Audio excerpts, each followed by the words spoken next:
Boas tardes a todos e a todas. Vamos a dar comenzo a esta sesión extraordinaria do Pleno da Corporación que está convocada co xeito fundamental do debate do Orzamento Xeral de 2019, pero que tal e como se quedou na Xunta de Portavoces e na Comisión de Facenda ten carácter ordinario tamén para que se puderan incluir mocións, por eso aparecen na orden do día as mocións que están presentadas aquí, igual co apartado de robos e preguntas. Vamos a dar inicio entonces ao punto número 1, a aprobación se procede do borrador de acta correspondente á sesión celebrada o 26 do 10 do 2018. Hai alguna cuestión por parte dos grupos, por parte do Grupo Socialista? Vale, apróbase por unanimidade entonces a acta da sesión celebrada o 26 do 10 do 2018. Punto número 2, resolucións adotadas por a alcaldía dende a última sesión quedan a disposición dos membros da corporación na secretaría para que podan facer a revisión das resolucións que se adoptaron neste período. Punto número 3, orzamento xeral Respecto ao número 2, recordar que habíamos chegado ao acordo de enviadas por mail xunto cas actas de goberno. Sí, enviaremoslas por mail a partir da seguinte sesión, pero é verdad que, implementando agora para orzamento máis o novo sistema que estamos agora mismo ca grabación audiovisual para as actas e demais, efectivamente incorporaremos tamén nas próximas sesións de forma telemática o envío desas resolucións. Punto número 3, orzamento xeral 2019, aprobación inicial se procede. Por parte do Grupo Municipal do BNG, deste grupo de goberno, queríamos dar conta do que son, por un lado, as grandes cifras do orzamento municipal para o ano de 2019 e tamén dos obxectivos que están fixados dentro do orzamento que vamos a debatir e as actuacións que temos previsto que podan efectivizarse con cargo a estes orzamentos do 2019. O orzamento total para o estado de ingresos e de gastos ascende a 6.207.000 euros, con un orzamento consolidado despois da incorporación das empresas municipais de 6.550.700 euros no apartado de ingresos e 6.526.427 euros no apartado de gastos. Estamos falando, polo tanto, e é importante para nós destacarlo así, dunhos orzamentos continuistas. E continuistas porque son os orzamentos e con un programa municipal para os que nos presentamos as eleccións municipais con uns obxectivos moi claros que tiñan que ver ca dinamización económica e tamén coa calidade de vida e que, polo tanto, pensamos manter mentras este grupo de goberno teña responsabilidades porque ese é o compromiso que tiñamos cos veciños e veciños. Estes orzamentos, por outro lado, cumpren en forma e prazo todos os requisitos legais necesarios para que sean sometidos hoxe a debate.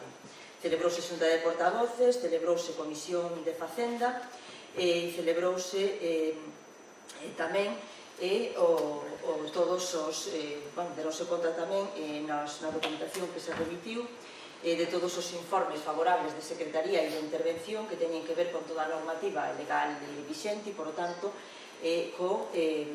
con todos os requisitos que teñen que ver coa estabilidade orzamentaria e coa regla de gasto e, por tanto, co cumprimento da legalidade no tocante á presentación e aprobación e posible aprobación despois deste debate do orzamento. Tal e como se expón tamén na memoria, as contas consideramos que están feitas con rigor e que están feitas con rigor e tamén con prudencia porque para facelas tivose en conta a liquidación da conta xeral do 2017 e tivose en conta tamén o estado de execución do orzamento do 2018.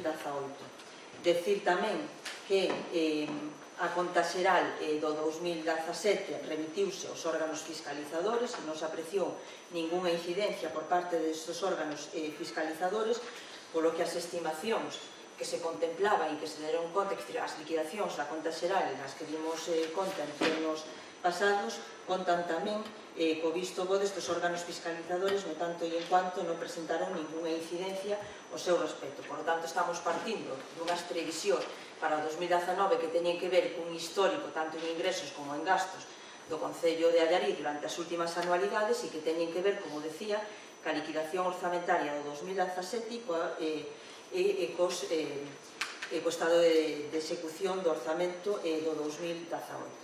Decía tamén que os objetivos que nos marcábamos con este orzamento eran claramente dous, e claramente dous que vimos incidindo en eles reiteradamente en estes anos, e que teñen que ver, como dicía, o primeiro deles coa calidade de vida, o sea, facer un Allariz agradable para as persoas, con benestar para as persoas, un Allariz, como hoxe falábamos no obradoiro de violencia de xénero que celebramos, que fora un obradoiro, que fora un Allariz amable e, por tanto, un Allarino que existira unha calidade de vida importante para os veciños e veciñas e que contara con ese capital social básico do que nós tanto presumimos, reiteradamente presumimos, e que creemos que ten chegado a uns estándares que nos asimilan con uns niveles que, dende logo, están lonxe do que podan darse noutros lugares da provincia.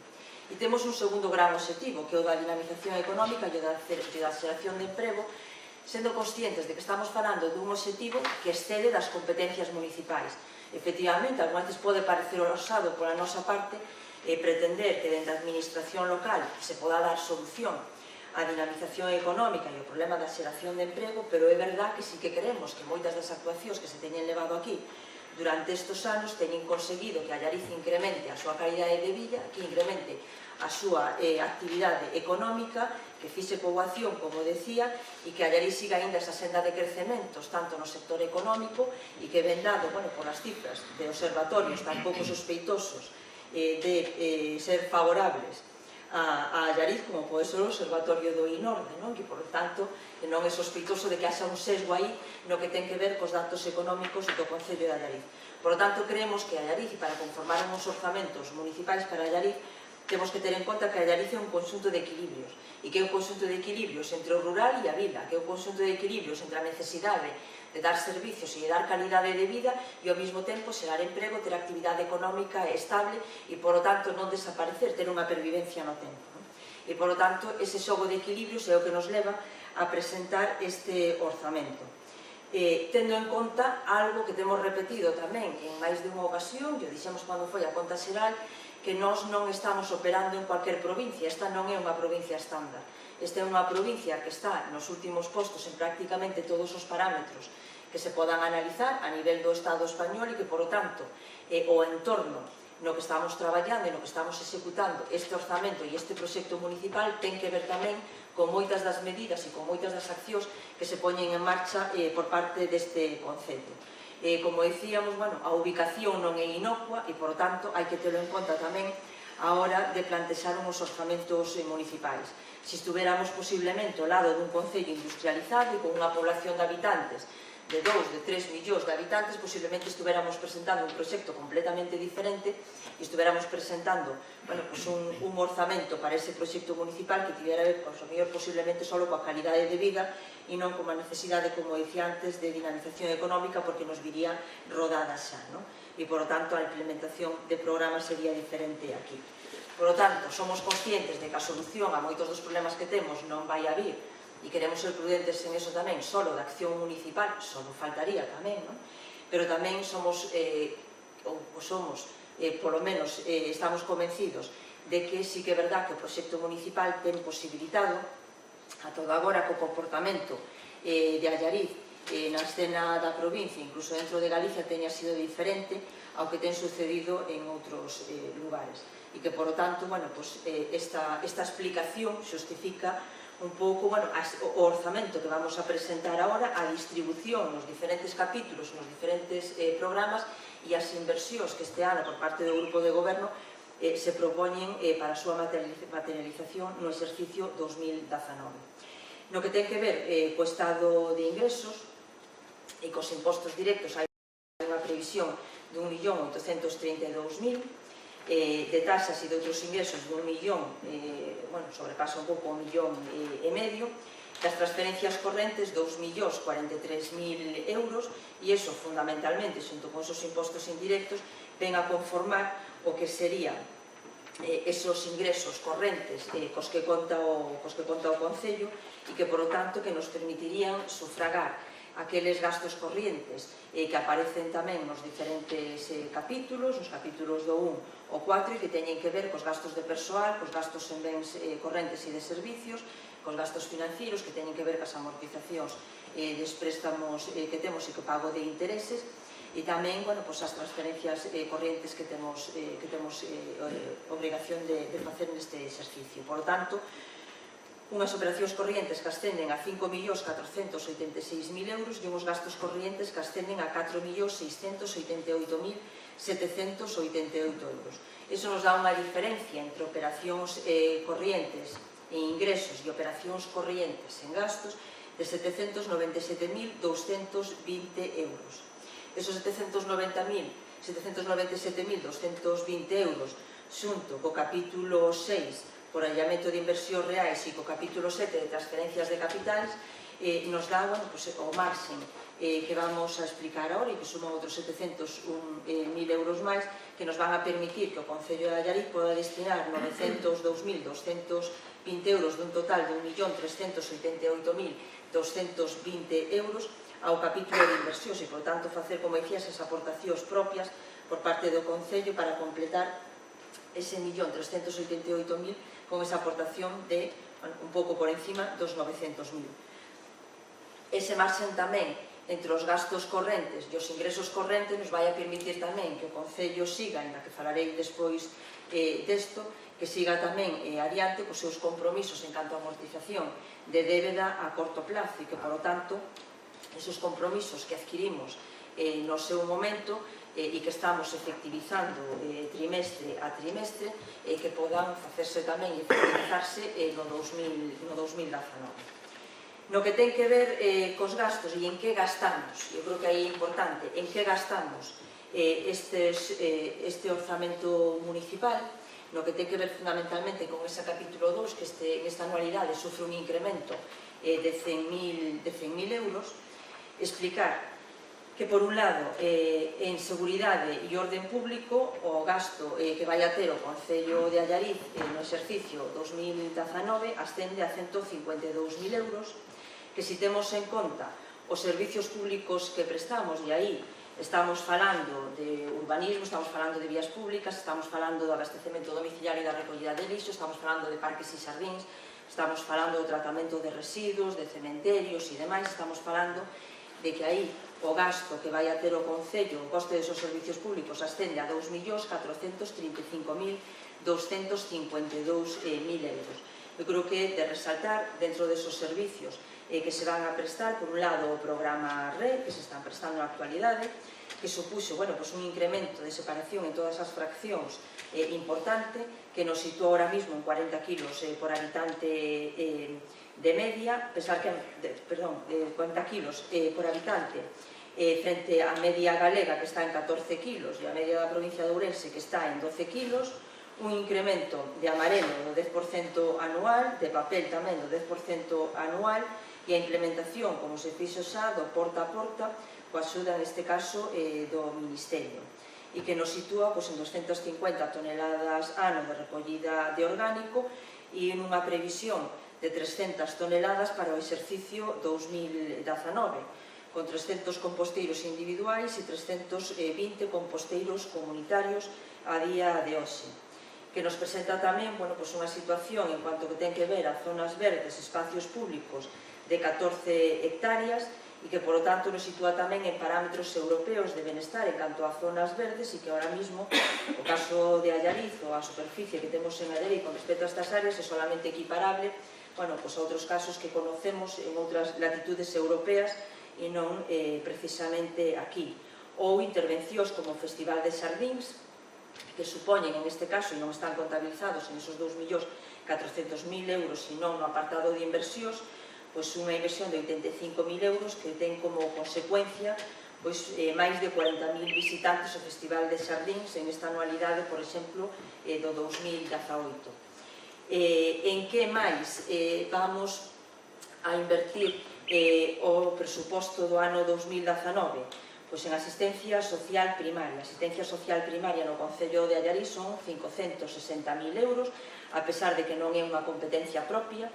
A pesar deso, o coste, como decía, son 560.000 euros, con uns ingresos de 217.000 euros, o que significa que o Concello de Allariz vai a facer unha aportación en este orzamento do 2019 de 343.000 euros. Isto vai a permitirnos continuar co Servicio Básico de Axuda no Fogar, ca atención á dependencia, a pesar de que existe un desfase entre o custe real do servicio e o precio hora que a Xunta nos abona aos concellos, e que iso asume o Concello directamente esa diferencia.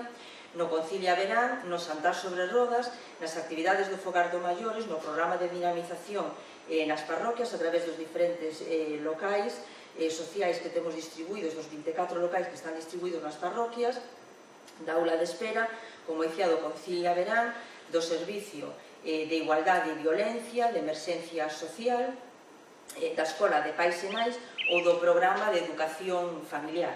Aí onde vai esos 560.000 euros que decía que teñen que ver coa asistencia social primaria e que están contabilizados en ese capítulo 1 e capítulo 2, no que ten que ver co personal e cos gastos de funcionamento e de servicios e das accións que se realizan e programas dentro dese servicio.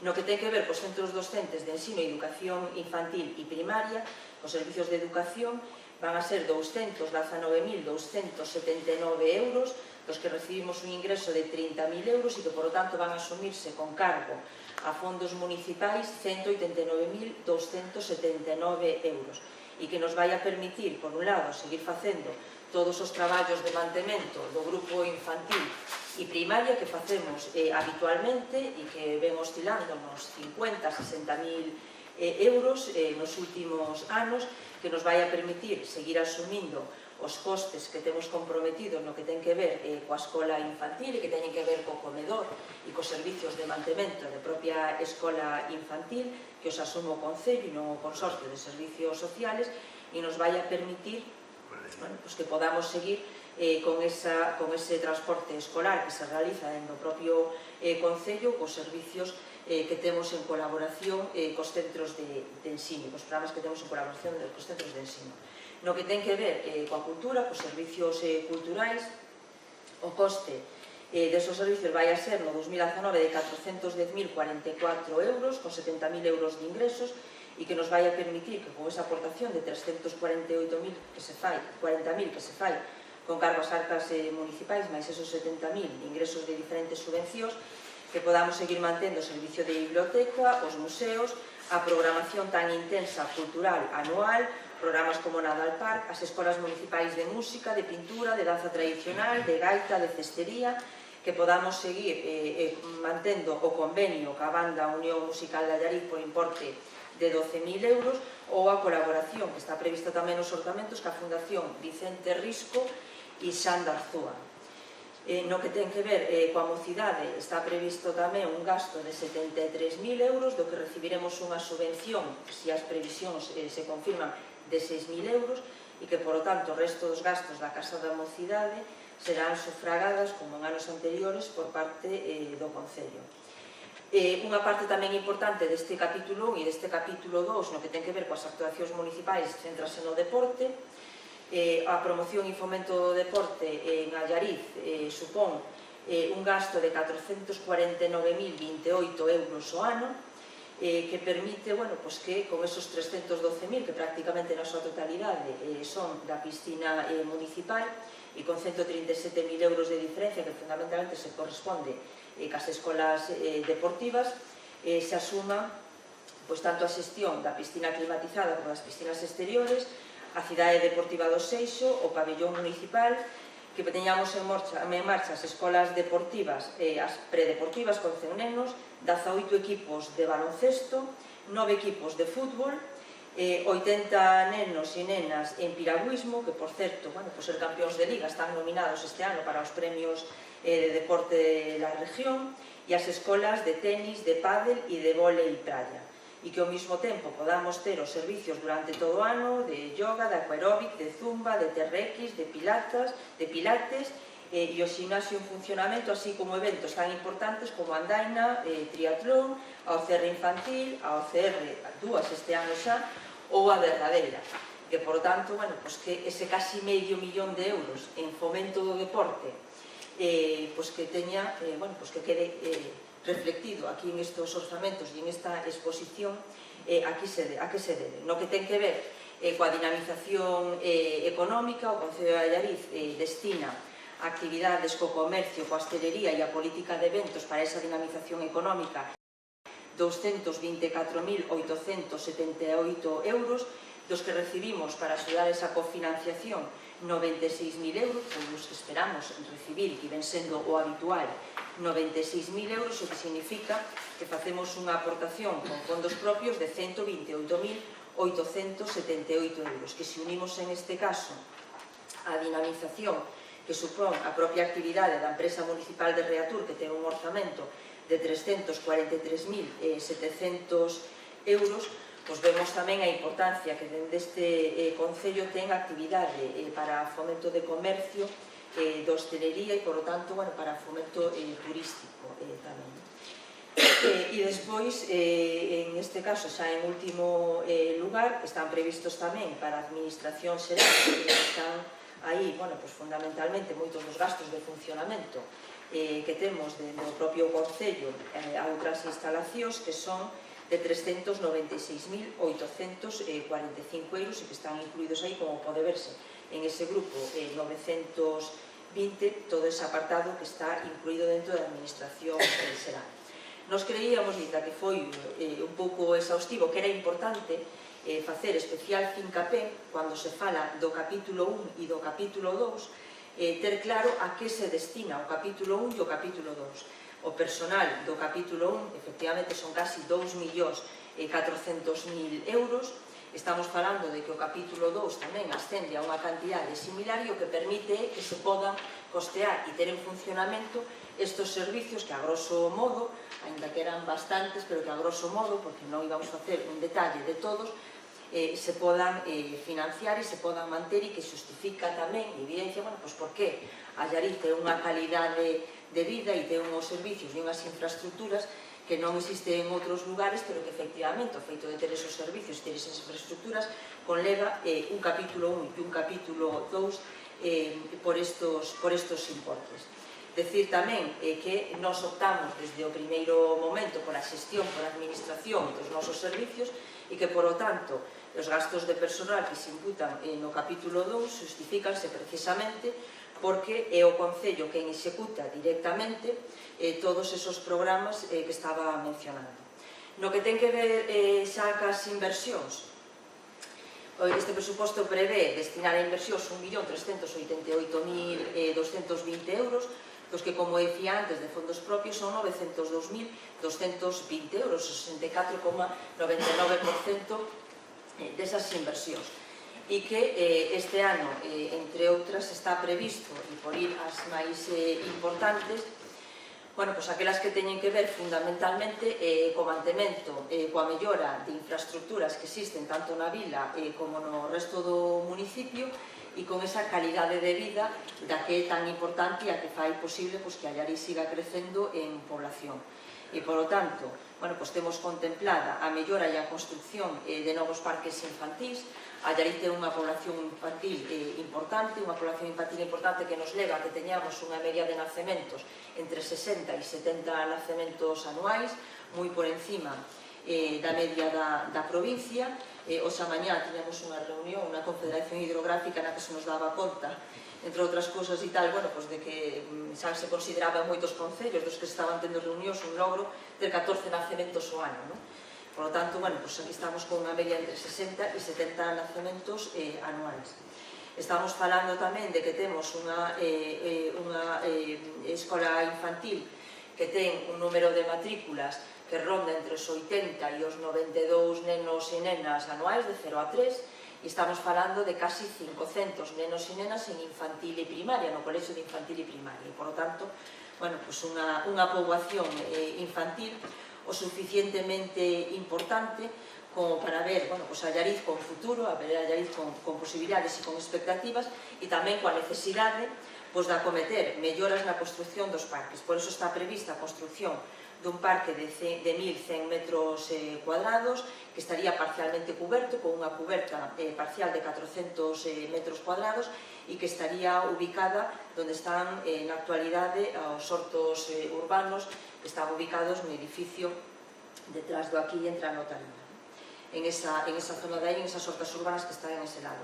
En esa mesma zona inclúyese tamén o que se coñece como Monte do Xardín, a construción tamén dun novo parque, que sería un parque dos que se venen a chamar agora parques construídos con elementos naturais e que recrearía unha serie de xogos nun monte, e por tanto aproveitar ese monte para poder facer esa construcción, e xa se iniciou para iso o proceso tanto co Colexio de Educación Primaria como o Colexio de Educación Secundaria, porque se fará a través de un proceso participativo cos centros de ensino e cos nenos e nenas, e a través desa reunión que estamos programando agora cos centros de ensino, dese Consello de Nenos, que sería das primeiras actuacións que tería que acometer e que tería que dictaminar, e que prácticamente xa se foron esbozando a fórmula que se arbitraría tamén de participación de nenos e de nenas para a escolla desos elementos e dese diseño desos parques. Está contemplada tamén a ampliación das piscinas exteriores, e que, por tanto, que permitiría aumentar a lámina de auga. É verdad, e somos conscientes de que ten sido unha queixa reiterada nos últimos anos por o incremento de persoas que fan uso destas instalacións e que son socios alemais durante todo o ano, e tamén fan uso delas nos 3 meses de verán, e, por tanto, acometeríamos un incremento desa lámina de auga que nos levara a duplicar o servicio que temos agora en cuanto a lámina de auga exterior. Vamos a continuar tamén co asfaltado de estradas municipais. Este ano, se falo de memoria ahora mismo, se non recordo mal, foron da fase 6 as estradas que se asfaltaron en esta anualidade, e que procederíamos tamén, xa fai con 2 anos que tamén fixemos un plan así de estradas importantes, que pasaríamos tamén a facer o asfaltado destas pistas. Está previsto tamén en estos orzamentos, e ainda que aí non depende de nós, pero sí que está previsto aquí no anexo de inversións, para que se poda ver por parte de toda a corporación a segunda fase do proxecto de camiños escolares. Ese é un proxecto que está executada a primeira fase. A segunda fase tamén discorre por un vial que é propiedade da Diputación Provincial. Mantúvose xa co presidente da Diputación a reunión correspondente para recordar que está pendiente aínda ese compromiso de execución da segunda fase do proxecto, quedou en remitir esas modificacións que venían a ese proxecto, e que, por lo tanto, está contemplada aí esa posibilidade tamén. Está contemplado tamén a 10ª edición do Festival de Xardíns, que faría posible tamén que cumplamos esos 10 anos xa, en este caso, cos xardíns de Fini, que posibilitan esa dinamización económica da que antes falábamos. En estos orzamentos prevíamos, explicámoslo así, tanto na Comisión de Facenda como na Xunta de Portavoces, unha remodelación tamén de espacios que utiliza a Banda Unión Musical de Allariz para intentar dar solución ao incremento que se ten producido no número de membros da Escola de Música pertencente á banda e da propia banda, e que, por tanto, que se poda facer con unha maior comodidade e con unhas mellores condicións todos os traballos relativos a esa Escola de Música da banda. Está prevista tamén a continuación das excavacións en Armea e San Salvador. Estamos agora coa asinatura do novo convenio coa Universidade, como dimos xa conta delo, e que, por tanto, nos permitiría seguir con esa campaña de excavacións e que ten feito que se descubra todo ese patrimonio tan importante que temos en Armea, e o patrimonio que está aflorando tamén agora en San Salvador, e que nos vai a permitir ter novos centros turísticos que nos permita descentralizar tamén a actividade turística e non ter centrada exclusivamente na vila.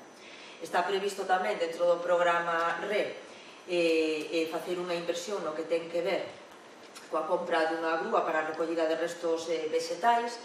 Implementamos xa outras melloras en anualidades anteriores. Este ano, este exercicio 2018, co novo camión que se incorporou a este servicio para a recollida porta a porta.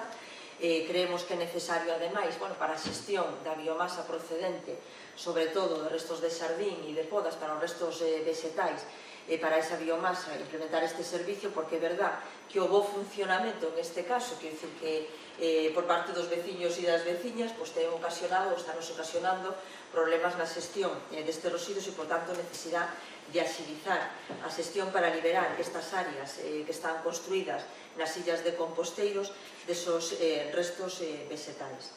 Está previsto tamén un programa de aforro enerxético que nos permita seguir implementando o que xa se puxo en marcha en algún dos edificios municipales, como pode ser a piscina este ano, ou como pudo ser tamén o alumeado do parque empresarial ou alumeado da estrada de Xunqueira, que, por tanto, que nos permita tamén seguir controlando o gasto no que ten que ver co aforro enerxético e coa implementación de lámparas LED. Dentro das melloras do parque empresarial, o que temos previsto, e así explicamos tamén, é unha mellora na capa de rodadura do vial principal do parque empresarial de Roiriz, e que nos permitiría tamén, unha vez que ahora xa están construídas boa parte das naves que están en ese vial principal, poder dar unha capa de rodadura a caída para eso. Por eso expresábamos tamén en esa comisión e na xunta de portavoces que a nosa idea sea este ano na convocatoria de subvencións para melloras do parque empresarial pedir en exclusividade esa mellora no que ten que ver coa capa de rodadura. Faríamos tamén, xunto co que falaba do asfaltado de estradas municipais, a recuperación de fornos, pontes e reposición de infraestructuras que se está facendo nas parroquias, e da que temos unha boa parte das solicitudes que teñen feito a través das diferentes asociacións de veciños executadas este ano, pero que, lóxicamente, non vamos a ser capaces de acometelas todos e que seguirá habendo novas solicitudes e que, por lo tanto, sería necesario tamén acometelas no exercicio 2019. Igual que é necesario tamén acometer no exercicio 2019 unha mellora na pavimentación de moitos dos povos. Moitas desas pavimentacións fixéronse hai anos, cando se fixo a recolla a rede de auga potable e a rede de saneamento, e agora varias delas xa presentan desperfectos importantes e que é necesario ir acometendo. Acabase de facer agora en estes días a de Penamá, en colaboración ca sociedade cos comuneiros pertencentes tamén a esas parroquias, en forma en Penamá, e temos que continuar, se fixernos algunhas máis, temos que continuar facendo ese traballo. Por tanto, fundamentalmente, estas serían as inversións que estarían contempladas para a anualidade do 2019. No que ten que ver coa débeda pública, e por cambiar xa do que serían as accións, os programas e as inversións que se desenvolverían no exercicio 2019, decir aí, por un lado, que somos conscientes de que o Concello de Allariz fixo boa parte da súa infraestructura recorrindo a débeda, e fixo recurrindo a débeda, e fixo conscientemente este grupo de goberno recurrindo a débeda porque era dificilmente executable moitas das infraestructuras que se teñen realizado, nomeadamente Cidade Deportiva do Seixo, Fogar dos Maiores, o piscina climatizada, outra serie de infraestructuras que se teñen feito e que teñen sido necesario aportar unha cantidade importante de fondos propios por parte do Concello para completar esas infraestructuras que eran cofinanciadas e que, por lo tanto, se fixeron en moitos dos casos a través de recurrir a esa débeda pública. Unha débeda pública que está ahora mismo, estou buscando o cuadro aquí que teño marcado,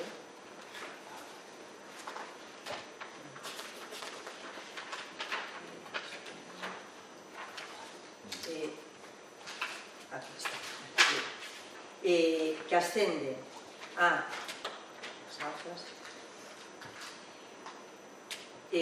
unha vez finalizado 2018, en decembro de 2018, a 3.331.398 euros, dos que 420.000 se corresponden ao préstamo formalizado con a banca no ano 2010, dos que 1.698.000 se corresponden co préstamo suscrito co Banco Santander e 1.213.000 cos suscritos con a Caixa, e que, por lo tanto, unha vez finalizado, como decía, en decembro do 2018, situarán o Concello de Allariz con unha débeda de 3.331.000 euros que estamos amortizando a razón o préstamo suscrito con a banca de 120.000 euros anuais de capital amortizado e que estamos amortizando, bueno, estamos pagando ao mesmo tempo os intereses dos dous préstamos que mencionaba tamén e que hasta o 2021 non será necesario, por lo que xa esta corporación conoce desos períodos de carencia,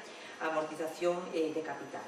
Que ao mesmo tempo temos suscritas unhas operacións a corto plazo por importe a finales deste exercicio 2018 de 560.000 euros, que estamos facendo unha amortización trimestral e, por tanto, unha amortización total ao longo do ano de 120.000 euros e que nos van a permitir tamén facer unha rebaixa de 120.000 euros tamén no exercicio 2019, seguindo así con ese compromiso que tiñamos adquirido de outros 120.000 euros, como decía.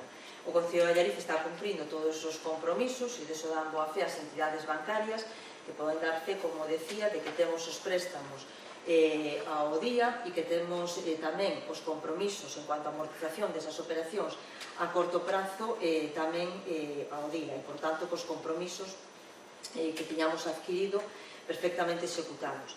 En xeral, e para rematar xa, estamos, como decía, ao inicio con uns orzamentos que son continuistas, que teñen que ver con ese programa electoral e con ese proxecto municipal que nos presentamos, con un proxecto municipal que creemos ten tido efectivamente o apoio de veciños e veciñas de Allariz e que, por tanto, estamos en situación agora de presentar ante todo o pleno da corporación estes orzamentos para o seu debate e para a súa aprobación se procede, dando por feito e por anticipado que efectivamente este grupo de goberno vai a votar favorablemente a estes orzamentos porque, como decía, creemos que cumplen cos obxectivos que nos tiñamos marcado de dinamización económica e tamén de atención a esa calidade de vida e as persoas que forman e que compoñen e que viven neste territorio e que, por tanto, nos van a permitir seguir incidindo en ese proxecto municipal que está en marcha e que creemos que está contrastado o seu resultado e que, por lo tanto, vistos os parámetros de Allariz e outros concellos do noso entorno, creemos que é necesario que esta sexa a línea de traballo e que, por lo tanto, que continuemos en esta senda de atender, como decía, a calidade de vida e a dinamización. Por parte do grupo de goberno, esta exposición inicial dos orzamentos, contestaremos despois aquelas intervencións que se nos poda facer desde os grupos municipais. Grupo do Partido Popular. Boas tardes a todos e a todas.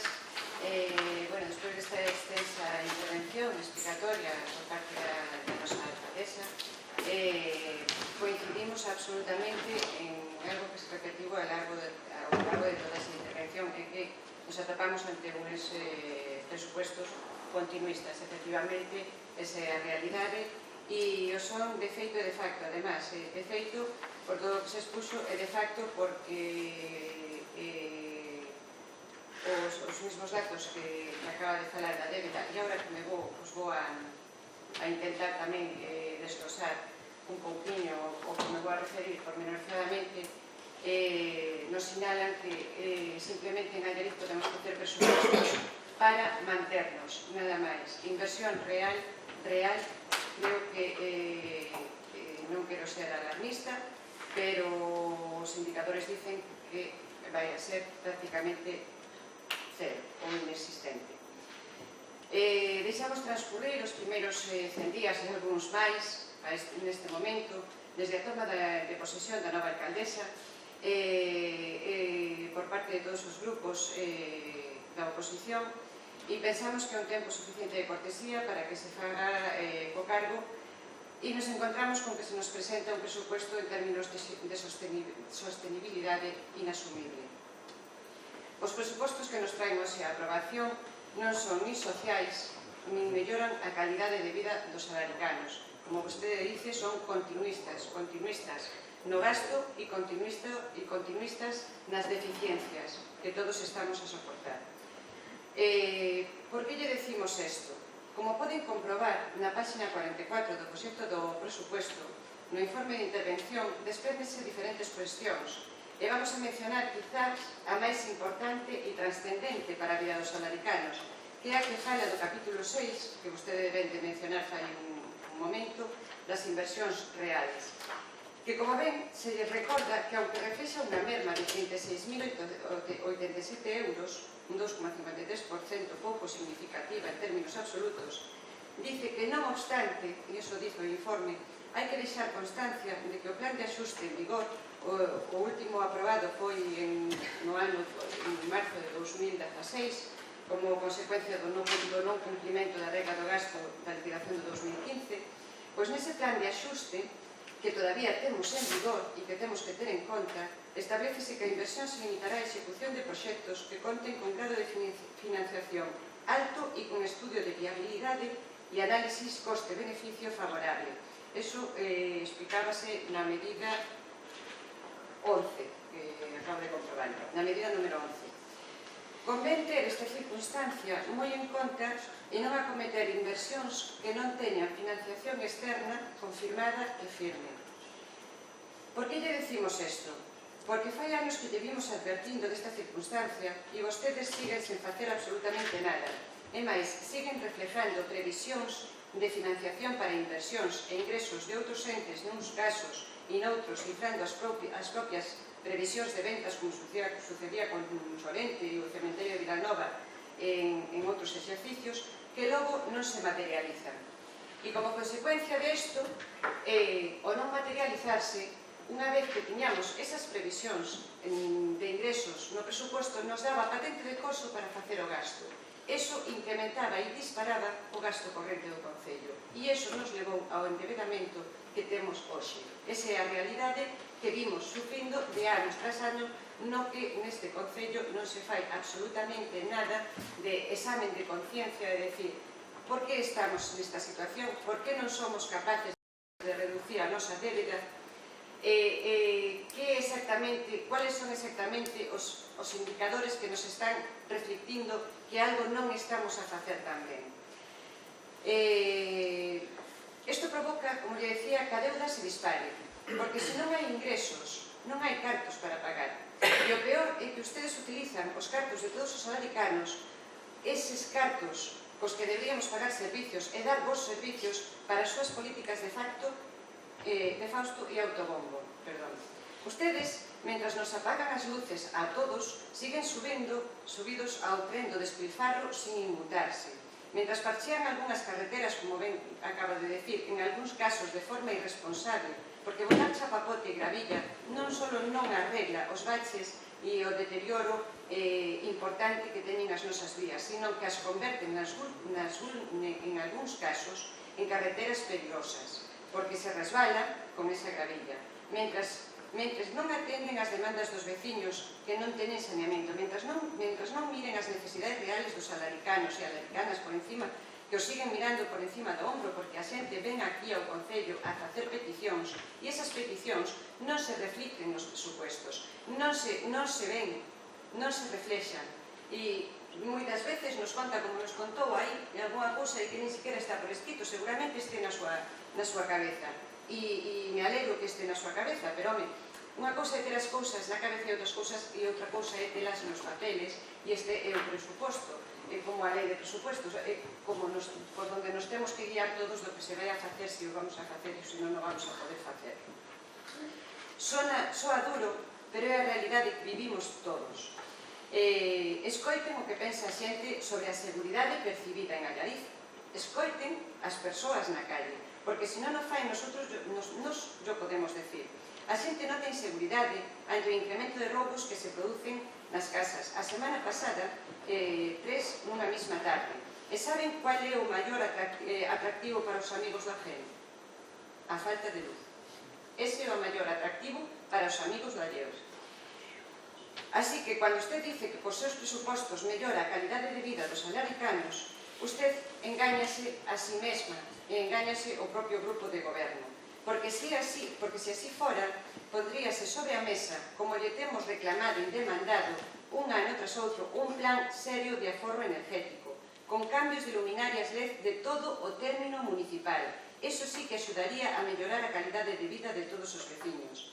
Porque por todas as rúas que vayamos, por todos os povos que vayamos, temos zonas absolutamente oscuras e perigosas donde este tipo de actos vandálicos poden empezar a ser todavía moitísimo máis abundantes do que xa están sendo agora, que son bastantes. E llevo a decir máis, este presuposto, vendo en detalle, incrementará o noso endeudamento. Xa de entrada, e sen contar coas consecuencias que se derivan do que acabamos de decir, ustedes presupuestan, como ben dice, un aumento no capítulo 2 de gasto de 1.500 euros, de gasto corriente e servicios. Realmente gustaríanos saber en que momento van a ser conscientes de que seguir así en 2 anos non se van a poder pagar os préstamos contraídos, porque neste momento dos créditos a largo plazo estamos pagando intereses, estamos en carencia. E iso é un problema, vostede mencionouno por encima, pero é un problema que non se pode mencionar por encima, é un problema do que temos que tomar conciencia e do que temos que plantexar solucións sobre a mesa, porque Allariz non está en situación de seguir endebedándose máis. É posible, isto non o falan, esta toma de conciencia, que non teñan en consideración todo o que nos lle decimos, porque ao millor nin sequera vostedes pensan estar ao frente deste Concello na próxima legislatura e entonces pode ser que por eso lles resbale todo o que llevemos dicindo desde fai moitos anos. Non poderán, desde o Grupo Municipal do Benegal, decir nunca que deste Grupo Municipal do Partido Popular isto todo o que se está dicindo e que vai acabar acontecendo, e non me gusta ser taxador de mal agüero, nin moito menos, nin ser tampouco tremendista, nin catastrofista, todo o contrario. Creo que intentamos levar unha oposición moi constructiva en que apoiamos todo o que se nos plantexa, pero hai cuestións que antes ou despois, e esperábamos que con este cambio de goberno se tuvese a sensibilidade de, polo menos, facer un acto de conciencia e de sentarnos todos e decir, bueno, isto é o que temos, sei que tuvemos algunha xunta de portavoces nas que se plantexaron algunhas cuestións sobre a mesa, nas que se plantexaron algunhas renuncias a subvencións porque non podíamos acometer a nosa parte como Concello, porque non tiñamos cartos, e iso está sendo unha realidade. Hoxe Allariz está perdendo, porque cada vez que nos temos que pensar de non ir a unha subvención ou firmar un convenio para facer algo que sea importante, un obradoiro de emprego, cualquier cuestión dese tipo, como o último que se renunciou, pois eso merma na calidade de vida e merma o desarrollo económico da Allariz. Un concello que ten uns ingresos fijos de máis de 5 millóns de euros como o noso, non é de recibo que en xuño teña en bancos 23.000 euros, como vimos na acta de arqueo que se nos remitiu con motivo da dimisión do anterior alcalde. En aquel momento, por cortesía, non nos pareceu procedente facer causa de elo, pero o dato é escalofriante. A 15 de junio de 2018, con 23.000 euros na conta, xa non teñían nin para pagar a nómina de persoal nin nada. E así se entende que o período medio de pago deste Concello este nos 78,60 días e subindo. A deuda sigue situada entre créditos a corto e a largo, como falábamos fai un momentiño, en torno aos 4 millóns de euros. Isto, máis a responsabilidade na gestión, provoca graves retrasos nos pagos a provedores habituales. É dicir, precisamente o pagan maioritariamente as pequenas e medianas empresas que traballan habitualmente para o Concello e que son alaricanos na súa maioría. Vaya coa súa política social, por cada día que vostedes retrasan un pago, un autónomo ou unha pyme ten problemas e é unha familia que ten problemas. Os 78,60 días do período medio de pago excede claramente o plazo de 30 días fijados pola Lei 3/2004, sendo significativo que a evolución que presenta este indicador dende o ano 2015 refleja unha tendencia á alza. Isto alóxase tamén das previsións aprobadas no plan de axuste aprobado e enviado ao Ministerio, como decía, o 30 de marzo de 2012, do plan de pago a provedores que facía unha estimación do período medio de pago para 2017 de 53 días. Que este é o último exercicio contable aprobado e do que temos dato. A previsión, como ben saben, para a liquidación de 2018 estímase que suba moi considerablemente. Tamén os servizos de intervención advertían desto na aprobación desta última conta xeral e decía que convía ter moi en cuenta este indicador porque xunto cos límites de déficit e deuda pública conforman o principio de sostenibilidade financiera da entidade, entendida como a capacidade de financiar os compromisos de gasto presentes e futuros. Como ven, os seus propios servicios de intervención insisten unha e outra vez en advertirlles contención. Non solamente somos os grupos de oposición os que pedimos respeto ás contas, respeto aos cartos. Ustedes o ven, o saben e, además, yo fan saber, e vostedes non fan absolutamente nada. O ano pasado dixemos que era posible que non acabáramos o 2018 sin ter que aprobar outro plan económico financiero e creo que non nos vamos a equivocar, nin a loxar moito. Alegrábamos, eso sí, que queremos felicitar os generalos que neste presupuesto se recolla no anexo de inversións do 2020 ese arranxo tan demandado e pedido por este grupo xunto por a colectividade de vecinos da Allariz e da banda de gaitas, o arranxo da Casa da Radio, para que realmente se podan ensayar e desenvolver as súas actividades nunhas condicións óptimas. Bueno, non sei qual é a sorpresa, nos mesmos metimos algunha moción con ese tema que non se apoiou por parte deste Concello e as actas das sesións están aí para velas todas. Pero bueno, o que non se apoiase naquele momento non quere decir que hoxe se tomara conciencia e que a nova alcaldesa teña unha sensibilidade diferente para con este tema e este colectivo e se leve a cabo ese arranxo da Casa da Radio. Quizá tamén promovido porque todavía estamos esperando a que se nos conteste as alegacións presentadas para ese teórico proxecto do auditorio que se pretendía construir nos terreos aí detrás do aquí, nesa zona. E que, bueno, presentaba problemas ese proxecto e presentaba carencias que había que solventar e que todavía segue sobre a mesa que supoñemos que vai a quedar en impas porque tampouco quizá é o momento máis acaecido na situación que estamos expondo e que estamos vendo todos para levarlo a cabo. Así que nos alegramos de dar cobertura a esta necesidade e que eso se poda convertir nunha realidade. Nos levamos reclamando para Allariz presupuestos reales e axustado ás necesidades dos veciños durante moitos anos. Reclamamos un plan plurianual de arreglo e asfaltado en quente para todas as carreteras do término municipal. Iso é importante, porque, como moitas veces falamos, tanto en xunta de portavoces como nas comisións, o problema que temos de abandono dos nosos povos. Quizá o abandono ao que os estamos sometendo dende o Concello non este favorecendo que a xente se quede neles. Non é de recibo ter as carreteras que temos para acceder a algúns povos neste momento. E non é de recibo ver como están as calles dos povos en todo o término municipal, que levan máis de 20 anos sin tocarse. E son francamente intransitables en algúns lugares. Reclamamos partidas específicas para dotar de saneamentos a todos os veciños de Allariz que lle faltan os saneamentos. Levamos reivindicándolo fai moitos anos.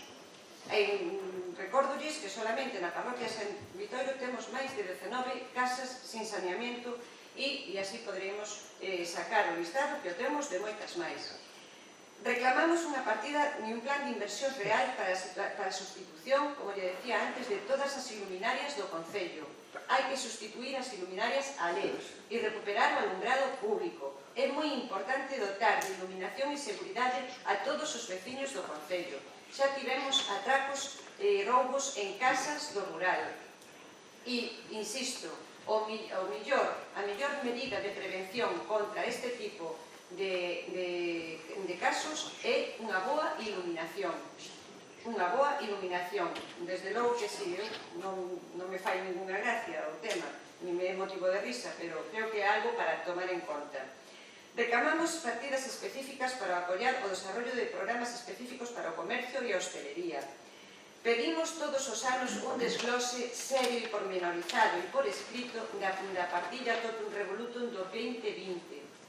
Esa partida donde todo lo meto, todo lo vendo, todo lo prometo y al final hago lo que me da la gana, que es lo que llevan utilizando, para lo que la están utilizando desde hace muchísimos años. En fin, que reclamamos un presupuesto que cuente con los salaricanos y sea para los salaricanos. Queremos transparencia y por ello ya en este momento le pido que se convoque una comisión especial de cuentas en la que se presente un análisis de seguimiento del plan económico financiero que está en vigor y que estará en vigor hasta 2022, para ver y tomar conciencia de cuál es la situación actual de los servicios, ver la evolución del costo por servicio, ver dónde nos estamos desviando y así poder constructivamente analizar medidas a tomar. Creo que todos los partidos que estamos aquí representando a los vecinos de Allariz estamos en situación de decir que nuestra única intención con ello es aportar y arrimar el hombro, pero no nos sigan dejando en el oscurantismo, no sigan no reflejándonos la realidad de las cuentas y sigamos trabajando en pro de salir de esta situación, porque Allariz está al borde de ser insostenible. En el momento que Allariz tenga que empezar a pagar, y eso es dentro de 2 años, el capital que debemos de préstamos, ustedes son conscientes y saben que el nivel de gastos que tenemos no lo permite y nos puede poner en una situación francamente muy complicada. Así que pedimos y también que en aras a esa transparencia que demando, que se nos dé cuenta del informe del último trimestre de la evolución del periodo medio de pago de 2018. Esos informes también se nos tienen que pasar a la oposición y bueno, pues, muchas veces me imagino que por desidia, otras porque no se le da la suficiente importancia, no se nos pasan regularmente como se deberían de pasar y los queremos conocer. Queremos saber y tenemos derecho a saber y a conocer la situación real que se refleja en el ayuntamiento. Y recuerde que lo digo siempre y se lo voy a decir antes de que aprobemos la siguiente cuenta, que los presupuestos son lo que son y reflejan lo que reflejan. Que tome en cuenta y en consideración que todo lo que se gasta lo hay que pagar y que el grado de ejecución de un presupuesto no mide la sostenibilidad financiera de un ayuntamiento, porque la sostenibilidad financiera de un ayuntamiento lo miden los resultados de las cuentas, que es la que nos dicen qué es lo que pagamos, qué es lo que no pagamos, qué es lo que damos a deber y en cuánto nos endeudamos. Es decir, no por gastar más somos los mejores, hay que gastar mejor. No estamos pidiendo que reduzcamos especialmente en nada que sea importante para los vecinos. Tenemos que dar servicios, tenemos que mantener los servicios, pero ¿qué es lo que está sucediendo en Allariz para que no podamos reducir la deuda, como se ha hecho en otros muchísimos sitios? Algo no estamos haciendo bien y desde luego nos gustaría que a la mayor brevedad posible se convoque esa comisión de cuentas para el estudio y valoración de cómo va el plan de ajuste. Muchas gracias. Parte do Partido Socialista. Boas tardes a todas e a todos. A alcaldesa, con motivo do Black Friday, inaugura este de hoxe uns orzamentos rebaixados. A previsión orzamentaria para o 2019 é de 6.207.000 euros, o que supón unha minoración respecto ao 2018 de 158.000 euros. Interesaríanos saber o motivo deste descenso. Ademais, destaca no estado de gastos que o 72,7% adícase a persoal e a gasto corrente. Dese 72,7%, casi o 37% vai para gastos de persoal, o que nos parece unha carga importantísima. No referente ás inversións reais, mantéñense na mesma porcentaxe que o ano pasado, un 22,4%. A lectura que facemos é que non cambia nada. Na memoria recoñécese unha dramática realidade, que é o horizonte de moitas das aldeas do noso rural, que é preocupante. As medidas que se implementan dende esta administración municipal non están a amortiguar a desertización do noso rural. Ademais, desde o Grupo Municipal Socialista queremos plantexar unha batería de cuestións que non quedan suficientemente desglosadas nin aclaradas nos orzamentos. A primeira, en que consiste o convenio asinado para o uso do muiño e a Casa do Briñado? Por certo, unha actuación municipal que a día de hoxe se está deteriorando co paso do tempo. Segundo, este ano volve a aparecer unha partida xenérica denominada Plan Allariz 2020 por un importe de 738.220 euros que habería que explicar, igual que a partida de 60.000 euros destinada á participación ciudadana. Terceiro, no capítulo 6, dedicado a ingresos, detectamos unha rebaixa de casi un 47% nos ingresos por alleamento de inversións. A que se debe este descenso? Cuarto, queríamos saber tamén se se plantexa desde o equipo de goberno suscribir novos créditos a curto prazo. Quinto, por que non se realiza neste 2019 ningún obradoiro de emprego, ou igual que se fixo no 2018? E sexto, con respecto ao auditorio Expo Allariz, non atopamos ningunha partida nos orzamentos. Cal é o estado deste proxecto? Ben, dentro do Grupo Municipal Socialista, como ven sendo habitual, seguimos a reclamar, votamos moito de menos, maior investimento en políticas sociais. Detectamos que a día de hoxe se está a dedicar a mesma cantidade en políticas sociais que en deportes. Nos creemos que hai que priorizar. Os socialistas seguimos insistindo en que o prioritario son as persoas.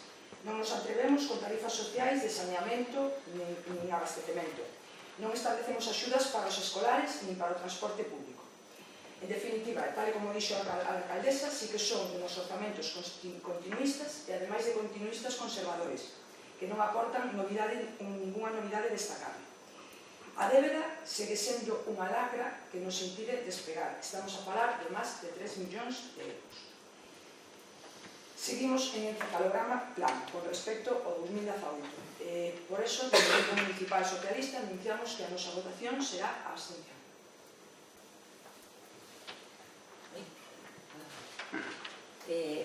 Por partes. Entonces, eu, en primeiro lugar, quero decir que agradezco o tono tanto da portavoz do Grupo Popular como do Grupo Socialista que nos está permitindo ter un debate intenso, contente e moi en desacordo. Normalmente llora os poremos tamén, pero que ao mesmo tempo poda ser sosegado e constructivo.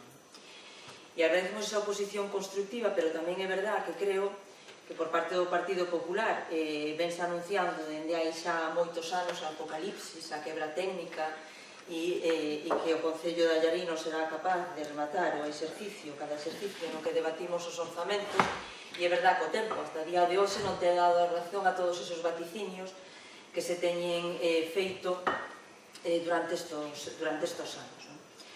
Eu creo que hai varias puntualizacións que é importante facer.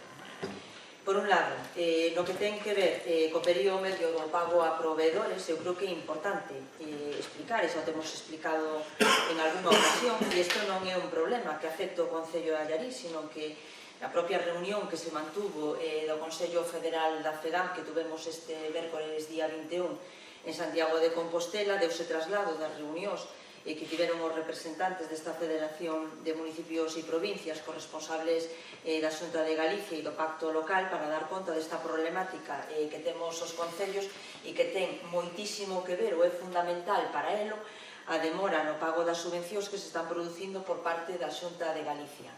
A FEDAN leva reiteradamente propondo a Xunta de Galicia que no mesmo momento en que por parte da Xunta se comunica a concesión dunha subvención, que eso signifique o ingreso inmediato do 80% do importe desa subvención e o 20% restante a finalización da obra pendiente de certificar e xustificar, e que, por tanto, eso faría innecesario que moitos concellos teñan que estar acudindo, como están acudindo, a solicitude de préstamos para poder justificar subvencións que despois a Xunta abona pasados 4, 5, 6, 7, 8 ou 9 meses. No caso do Concello de Allariz é un exemplo moi evidente no que ten que ver, por exemplo, co obradoiro de emprego, que o Concello de Allariz ten liquidado, pagado e justificado en xuño desta anualidade e que estamos en novembro de 2019 e aínda non ten abonado a Xunta de Galicia ao Concello o importe do obradoiro de emprego, por pôr un exemplo. E iso condiciona fundamentalmente e de forma importante e determinante o período medio do pago a proveedores, porque obliga en concellos como o noso, que recibe unhas subvencións de 470.000 euros aproximadamente, ter que estar adiantando continuamente tesourería para isto. E como dicía, non é un problema que teña o Concello de Galicia, é un problema que a propia FEDAM ten trasladado a Xunta de Galicia porque está ocasionando problemas importantes no Concello, nos diferentes concellos, e, por tanto, eu creo que hai que ser rigurosos no que ten que ver coas explicacións o período medio de pago a proveedores. Que os presupostos, e era unha crítica recurrente tanto do Partido Popular como do Partido Socialista, que os presupostos son continuistas. Claro, é verdad que son formas e perspectivas diferentes de velo. Para nós, por suposto que son continuistas. Solo faltaría que non foran continuistas. É verdad que nos presentamos con un programa, que eu decía antes, moi claro a cidadanía. Nos consideramos que, ademais, sería un engano cambiar o proxecto municipal co que nos presentamos, o proxecto municipal que se leva executando ata ahora, por unhos orzamentos que, como decía, non cumpliran ou non intentaran cumplir con esos objetivos e con ese proxecto municipal que se leva posto en marcha durante este tempo. E, por tanto, efectivamente, presentamos unhos orzamentos continuistas que teñen moito que ver con esos compromisos os que facía mención. Eu creo que é importante falar tamén con rigor cando se fala do orzamento, de se se cumplen ou non se cumplen todos os criterios e parámetros que hai que cumplir. E creo que é importante tamén que cando falamos disto falemos con datos que son oficiais, non cas contas que podamos facer cada un de nós, sino cos datos que son oficiais. E se vamos a falar de datos oficiais, os datos oficiais que temos son os do Ministerio de Facenda. E, por tanto, o Ministerio de Facenda e a Administración fai unha publicación, unha ficha económica de cada municipio. Pois temos aquí tamén a ficha que fan con respecto ao Concello de Allariz e que sitúa a todos os concellos en comparación cos concellos do seu rango e co resto do Estado. E, por tanto, a partir de aí entra a valorar se o orzamento ou se as contas de cada concello están asustadas ou non ao que consideran entre risco e fortaleza nos parámetros que terían que ser adecuados.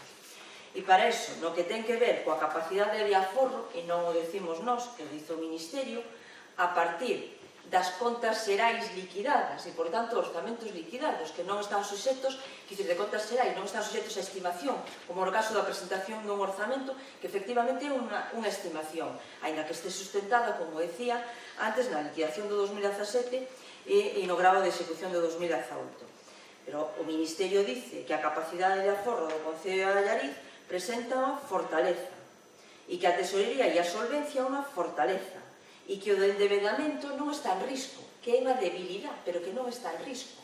Entón, entre o peor, que é risco e fortaleza, resulta que dos parámetros que se miden o Concello de Allariz, según o Ministerio, e non según os datos do Concello de Allariz, estes son o análisis que presenta o Ministerio. Por tanto, eu creo que temos que ser prudentes tamén a hora de facer análisis catastrofistas sobre se o Concello pode ou non pode pagar a súa débeda, porque a realidade é, como dicía, que os informes oficiais non dicen eso, a realidade é que as entidades bancarias que temos suscrito préstamos non dicen eso, e eu creo que sería bo, ademais, que deixáramos de preocuparnos tanto polos bancos, que o seu saneamento financiero non se preocupe, está ben, que non ten ningún problema, e que nos preocupáramos de verdad por garantizar unha calidade de vida e unha dinamización económica en un entorno que ten todas as dificultades que eu mencionaba ao inicio da miña presentación.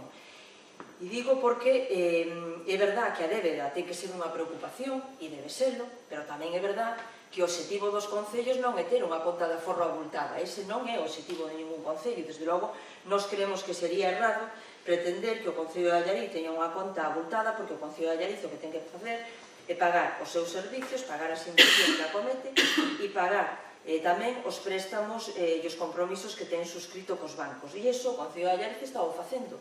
E, por tanto, a día de hoxe non temos ni débedas cas entidades bancarias, ni débedas con outras administracións, e que, por tanto, estamos ao corrente. E que, por tanto, eu creo que hai que falar tamén non a lixeira, e que, por tanto, que podamos ter un criterio homoxéneo, en este caso, de fontes oficiais, como no caso do Ministerio. Con respecto aos cartos que o Concello de Allariz tiña no mes de xuño, claro, eu reitero, o Concello de Allariz ten que pagar os seus proveedores, non ten que acumular cartos nunha entidade bancaria, ten que pagar, como decía, as entidades financieras, ten que pagar ao personal e a seguridade social. E eu creo que non é realista, nin é riguroso decir que o Concello non está facendo frente a esos compromisos. Con respecto ao abandono do rural, que é un tema recurrente tamén, eu creo que aquí deberíamos facernos moitas preguntas. Primeiro, por que Allariz? E eu decía, e esta mañá o falábamos co presidente da Confederación Hidrográfica, porque nos datos que eles teñen, e que son oficiais tamén, obra así, Porque en Allariz o 99% da poboación ten saneamento e en outros concellos gobernados polo Partido Popular o 99% da poboación non ten saneamento. E entonces eu creo que aí sí que estaríamos falando dun diálogo e dun debate máis constructivo para ver cual é a problemática efectivamente real que pode existir na actualidade con respecto ao tema do saneamento. É verdad que en Allariz existen vivendas ailladas que non teñen saneamento. É verdad que existen algunhas partes en Allariz que non teñen saneamento. Pero é verdad que o 99% tamén da poboación, e son datos tamén, que non son solamente nosos, ten saneamento. E é verdad que nós queremos que cando hai que priorizar, tamén hai que priorizar a posibilidad de dar unhas solucións alternativas para o tratamento de residuos a construción de novas redes de saneamento que non temos desbotado, e de feito ano pasado fixose algunha rede de saneamento nova, pero que non temos desbotado, pero que creemos que en algúns casos é mellor optar por outros métodos de colaboración cos propios veciños para ir a solucións alternativas. E é curioso, porque cando falamos do abandono do rural, non estamos falando nunca daquelas causas que de verdad están producindo que o rural este abandonado. Parece que o abandono do rural é fruto de que unha estrada este mellor ou peor, o que o abandono do rural depende de que haxa un centro social ou non o haxa, ou depende de que haxa, como en algúns sitios, unha antigua escola unitaria reconvertida a tanatorio ou non o haxa. É verdad que nós somos da idea de que non ten nada que ver co abandono do rural este tipo de argumentación, este tipo de infraestructuras que se podan crear. É verdad que esas deben terse, pero tamén é verdad que o abandono do rural está ligado fundamentalmente á falta de explotación e de posta en valor das superficies agrarias e forestais que quedaron en estado de abandono en tantas superficies do noso territorio e que fan imposible que ahora mesmo se poda fixar poboación no rural.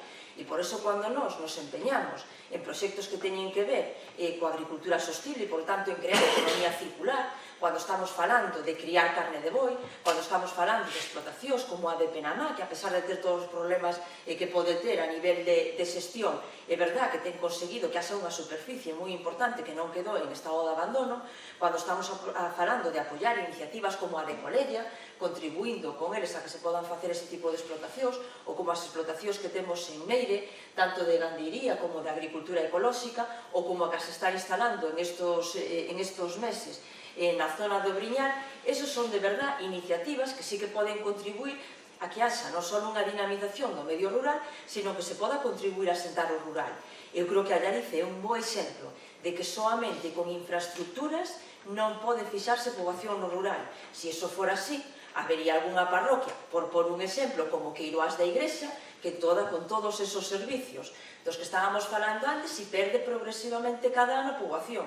Sin embargo, conseguimos manter poboación en algúns sitios que están ligados a algunha actividade productiva deste estilo ou que están nas zonas perimetrales da vila. Por tanto, eu creo que é un error intentar unir infraestructuras a asentamento da población, porque a práctica e a realidade en Allariz demostra que non é así, que se iso non vai acompañado de outras medidas que exceden con moito das competencias que son solamente municipales, e creo que nós estamos facendo un esforzo moi importante nelos, que vai a ser dificilmente posible que podamos continuar con unha estructura poblacional como a que tiñamos hasta ahora, e que, por tanto, seguiremos vendo este deserto poblacional que temos na provincia de Ourense. E tamén hai unha cuestión que a mí me chama poderosamente a atención cando falamos de rural e cando falamos do abandono do rural, porque, curiosamente, nunca se computa todo aquilo que, efectivamente, está en capítulo 2, non en capítulo 6, pero todo aquilo que está en capítulo 2 e que vai destinado fundamentalmente á poboación que vive no rural. Cando estamos falando de saltar sobre rodas, estamos falando fundamentalmente de servicios que son destinados para o rural. Cando estamos falando do servicio de axuda ao domicilio, e se temos os datos aí, os ponemos encima da mesa, fundamentalmente estamos falando de servicios que se prestan naquela poboación que está máis envellecida, que coincide fundamentalmente cas parroquias que están ubicadas no medio rural. Cando estamos falando de moitos destes servicios asistenciales ou dese programa que temos nos 24 locais das parroquias de Allariz, estamos falando dun programa de atención precisamente a esas casuísticas. E cando estamos falando do programa de emerxencia social, teríamos que velo tamén aí, estamos falando de un porcentaxe elevadísimo, tamén vai destinado a esa población rural. E, por tanto, parece que só falamos de abandono do rural se as falamos de asfaltado. Quero dicir que é verdad que é algo que posiblemente o Partido Popular e nós vexamos fundamentalmente de cousas diferentes, porque é verdad que nós cando estamos falando da poboación pensamos que hai que falar dunha forma máis integral e que non temos que estar falando exclusivamente de obras, que temos que estar falando de moitas máis cuestións que hai que pôr encima da mesa e que son o gran reto e o gran problema que vamos a ter nos anos que veñen a continuación. O problema que vamos a ter nos anos que veñen a continuación non vai a ser un asfaltado, nin vai a ser unha pavimentación, que iso non significa que non haxa que facelo. Pero o problema que vamos a ter é que dentro dunhos anos, en algún dos núcleos que temos, vamos a ter alumeado público, rede de auga, rede de saneamento, local social, o programa que temos de dinamización, e non vamos ter ninguén a quen ofrecerlo. Ese é o problema fundamental que temos no rural. E eu creo que se non somos conscientes de que ese é o problema que temos e non o da estrada, que non deixa de ser un problema e que pode efectivamente necesario facer esas melloras en infraestructuras, pero se non somos conscientes que o problema vai a ser outro, nos fixemos unha rede de saneamento en Valverde, acabamos de facer unha rede de auga potable en Penamá e podo dar conta do número de veciños e veciñas que existen en esos núcleos rurales e, por lo tanto, esa ratio en inversión e en habitante como foi e a cantos anos vista. E a cantos anos vista porque o problema é que a situación que temos no rural é unha problemática completamente diferente ao problema que se nos plantexa por parte do Partido Popular no que ten que ver coas infraestructuras. E eu creo que hai unha cuestión aí, cando se fala desto, se mezcla tamén, que ten que ver, e que tamén é recurrente, que ten que ver co alumeado público. É verdad que en Allariz estes días asistimos a 4 roubos, quer dicir, que estivemos a 4 roubos en un período de 3 semanas. E eu, que teño os datos de primeira man e dunha fonte, eu creo que fiable, quer dicir, que a Guardia Civil, e que foi directamente a que se personou en esos roubos e que leva a investigación desos roubos, eu creo que é necesario aclarar que desos 4 roubos, un deles, o que se produxo con violencia, ademais, foi ás 10 da mañá. Os outros 3 foron entre as 6 e as 7:30 da tarde, a plena luz do día. A plena luz do día, ás 10 da mañá, o peor roubo que tuvemos. Entre as 6 e as 7:30 da tarde, outro día. Entonces, non estamos falando, e eu creo que é un error, e así o ten transmitido, que temos, as mesas de traballo ca Policía e ca Guardia Civil, e eu creo que é un error intentar trasladar a opinión pública, incluso a Guardia Civil ten alertado sobre o tema, que non se pode facer unha asociación irresponsable entre atracos, violencia e alumeado. Non por a parte que nos poda competir a nós, sino por a incertidumbre que se vai dicir porque pode generarse por parte da veciñanza, por parte da ciudadanía en xeral, unha situación de inseguridade que pode levar, esa inseguridade e ese nerviosismo, e a solución non é, por desgracia, a solución non é máis alumeado. Un Allariz iluminado, que poda verse desde cualquier avión con todo o luxo de detalles, podo garantizar que non garantiza que non haxa atracos. Non garantiza nin atracos, nin roubos, nin iso. Oxalá fora sencillo solventalo desa maneira, non? Por desgracia, eu creo que é bastante máis complexo e eu creo que tamén debemos ser conscientes de que os informes da Garda Civil dicen claramente que o que estamos é asistindo a bandas organizadas que fan isto e que fan por diferentes territorios e que, por lo tanto, efectivamente, non sufrimos esos atracos de día e nada posiblemente impedirá, a non ser que haxa unha dotación de forzas e corpos de seguridade que teñen competencia para a seguridade cidadana, neste caso a Guardia Civil, para intentar ter unha presencia maior no territorio, porque hai que decir que o cuartel da Guardia Civil de Allariz atende a un número de concellos con número de efectivos que ten, que é, auténticamente milagroso, e creo que en algúns momentos que podan ser capaces de facer esa atención, e é verdad que iso non compete ao Concello, porque non ten as competencias, e eu creo que non debemos asumir máis competencias das que xa temos, que os concellos xa abonda, as que temos, deber asumir competencias, en este caso, tan claramente adxudicadas á Guardia Civil, non? E, por tanto, eu creo que en isto non podemos alertar ni enganar a población intentando asociar bueno, pois que unha cousa ten que ver ca outra. Con respecto á Unión Musical de Allariz, eu creo que hai unha cuestión que se ven repetindo tamén reiteradamente, e creo que agora que non é alcalde xa Francisco García, se pode decir, e algo que el non tiña dito nunca, non? Pero eu creo que de xusticia que tamén fagamos unha explicación. Eu creo que, se alguén non o sabe, e vou recordalo, como naceu a Banda Unión Musical de Allariz. E a Banda Unión Musical de Allariz naceu porque o seu promotor, que dicir que é o director da banda, se reuniu no seu día con Paco García, se reuniu no seu día co alcalde de Allariz para presentar un proxecto que efectivamente era ilusionante. E un proxecto que era ilusionante e que é verdad, como dicía, que ahora non está Paco e o podo decir, e é verdad, bueno, pois que fixo que Paco nos bombardeara a todo o grupo de goberno con toda a historia da antigua banda de Allariz e, polo tanto, do ilusionante que sería facer unha aposta cultural a maiores das que xa tiña feito este Concello para que se pudera materializar e porque Allariz pudera volver a ter unha banda. Eu creo que concentrou boa parte dos seus traballos e dos seus esforzos durante o seu período na alcaldía que iso fora posible.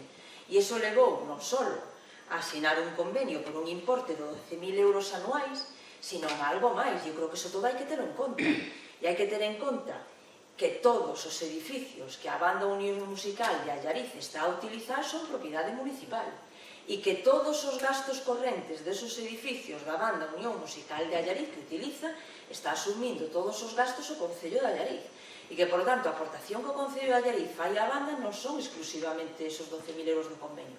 O Concello fai unha aportación á banda que vai ao mantemento de todas esas edificacións, a compra de instrumentos tamén que se fai, que polo seu coste é dificilmente asumible por membros da banda e que, por tanto, tamén son costeados en unha razón de 3.000, 4.000 euros ano por parte do Concello de Allariz e que ten feito posible tamén, bueno, pois que moitas das actuacións e eu creo que desas viaxes ilusionantes tamén para dar a coñecer o nome de Allariz e esa banda teñan sido fruto dunha xestión extremadamente directa do anterior alcalde, que ten posibilitado que iso fora así e que, bueno, pois a nivel cultural para Allariz, pois houbera un antes e un despois desa banda no que ten que ver co recoñecemento musical e ca formación musical e tamén co recoñecemento de Allariz dentro deste campo, non? E entonces, bueno, pois eu creo que vou decirlo e que vou recordalo, ahora que el xa non ostenta este cargo e, por lo tanto, el non o decía, pero creo que sí que debemos reconocerlo e recoñecer incluso en algúns momentos que nós creíamos que estábamos facendo como membros do grupo de goberno un esforzo que posiblemente nos fora difícil asumir económicamente, non? E sempre foi, bueno, pois unha insistencia por parte del este apoio determinante á banda. Por tanto, bueno, pois eu creo que está mencionando continuamente isto como se houbera unha desidia por parte deso, cando en realidad foi determinante o papel que el xugou para que hoxe exista a banda. E despois hai unha cuestión, xusto con eso, non? E que aí temos comentado máis dunha ocasión, algunhas veces como broma, non? Que a maioría das cousas que se poñen en marcha en Allariz resulta que salen ben, non? E en outros sitios están pechando bandas e resulta que aquí funciona ben. Resulta que aquí funciona ben e funciona ben por moitas razóns. Primeiro, funciona ben porque boa parte desos gastos corrientes e asegurar financiación fixa anual vai con cargo aos orzamentos do Concello de Allariz. Eu creo que funciona ben porque se uniron aí unha serie de profesionais que conseguiron ilusionar a moita xente e efectivamente creceu. Eu creo que funciona ben porque é verdad que a banda Unión Musical de Allariz acabou creando, bueno, pois unha formación musical que fai que se vayan incorporando novos membros. Eu creo que é un éxito do que nos felicitamos todos e do que estamos encantados de que sexa así, non? E que, por tanto, que iso nos obligará, efectivamente, a facer unha remodelación en espacios, incluso estamos, bueno, pues, negociando un espacio tamén alternativo para que podan ter, bueno, pues, con máis seguridade, sin traslado de instrumentos locales para esa banda. Pero tamén é verdad que temos que ser conscientes de que somos un concello de 6.200 habitantes, bueno, 6.300 agora, 6.300 habitantes, e que, por tanto, tamén a capacidade de financiación ilimitada por parte deste concello non existe, non? E algunhas veces, cando se fala de alumeado público, ou cando se fala de saneamento, ou cando se fala de asfaltado en un aglomerado en quente, ou cando se fala de moitas destas cousas, cando ao mesmo tempo se fala de que se incrementa o capítulo 2, o que non podemos permitirnos gastar no capítulo 6, claro, nos preguntamos algunhas veces se vamos a ter que facelo con Padre Nuestros, porque é verdad que, ainda que se fala moitas veces do milagro a Allariz, en realidade, milagros aquí non hai. O que hai é moito traballo e ser moi conscientes de como e hasta onde podemos chegar con cada unha das actuacións e, por lo tanto, bueno, algunhas veces a non nos costa entender que ao mesmo tempo que se nos alerta do que supón o capítulo 1 e o capítulo 2 nos orzamentos municipales, se nos inste a que aumentemos o gasto corriente e a que aumentemos as inversións que facemos no municipio, sin decirnos para iso en ningún momento que eliminamos, porque é verdad que facer un recorte no capítulo 2 significa eliminar algún ou outro dos servicios que eu enumerei cando fixen a miña exposición, porque supón decidir, vale, servicios sociales hasta aquí ou menos, eliminamos deporte ou non o eliminamos. Claro, nos creemos que é un logro e que estamos falando de personas, cando estamos falando de crear unha promoción deportiva, ter unha promoción deportiva aquí que faga que a cultura deportiva se teña incorporada á vida cotidiana dos nenos e das nenas de Allariz e que, por tanto, teñamos un deporte base que nos iguala os parámetros que nos igualan, que en este caso só son equiparables o que poden suceder no País Vasco, que ten unha política deportiva, eu creo que inigualable, ¿no? dentro do Estado.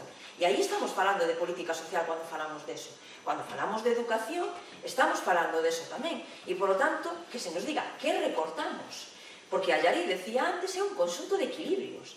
E é un conxunto de equilibrios que fai posible que entre esa calidade de vida que necesita manterse con ese nivel de servicios que Allariz ten, con esa dotación progresiva e sensata de inversións que é necesario para ir alimentando esa calidade de vida da que falamos, se podan ir producindo e facendo esas mellores na calidade de vida e ao mesmo tempo non baixar o listón no que ten que ver coa dinamización económica, porque hai unha cuestión moi importante aquí que eu creo que todos debemos de ter presente, non? Si nos baixamos o listón e, por lo tanto, reducimos nese capítulo 2 no que ten que ver, por exemplo, coa dinamización económica, eu estou convencida de que inmediatamente eso vai a ter unha repercusión directa no comercio e na hostelería de Allariz. Directa non, inmediata. Estamos asistindo todos os días e casi en cada diario, cando abrimos polas mañás, a peches de comercios en moitos concellos. No Concello de Celanova anunciaban peche de comercios. No Concello de Xinzo de Limia anunciaba que a mitad dos comercios da hostelería do casco histórico pechou no último ano. Estamos vendo continuamente na prensa a problemática que existe neste sector e, por lo tanto, se nós non continuamos ca política de eventos que temos agora e non temos as xornadas de carne de boi, ou non temos a feira de outono, ou non temos a Semana Santa ao Vivo, ou non temos cualquera destes eventos que estamos realizando, eso no fluxo de visitantes ten unha repercusión directa e iso significa emprego e significa actividade económica. Non nos engañemos e, por tanto, nos podemos facer, pero as repercusións son drásticas e, por tanto, sí que agradeceríamos tamén que se nos diga en que podemos quitar, que servicio podemos eliminar e en que podemos recortar, non? Porque é verdad que é moi fácil e todos nos sumamos, nós tamén, non?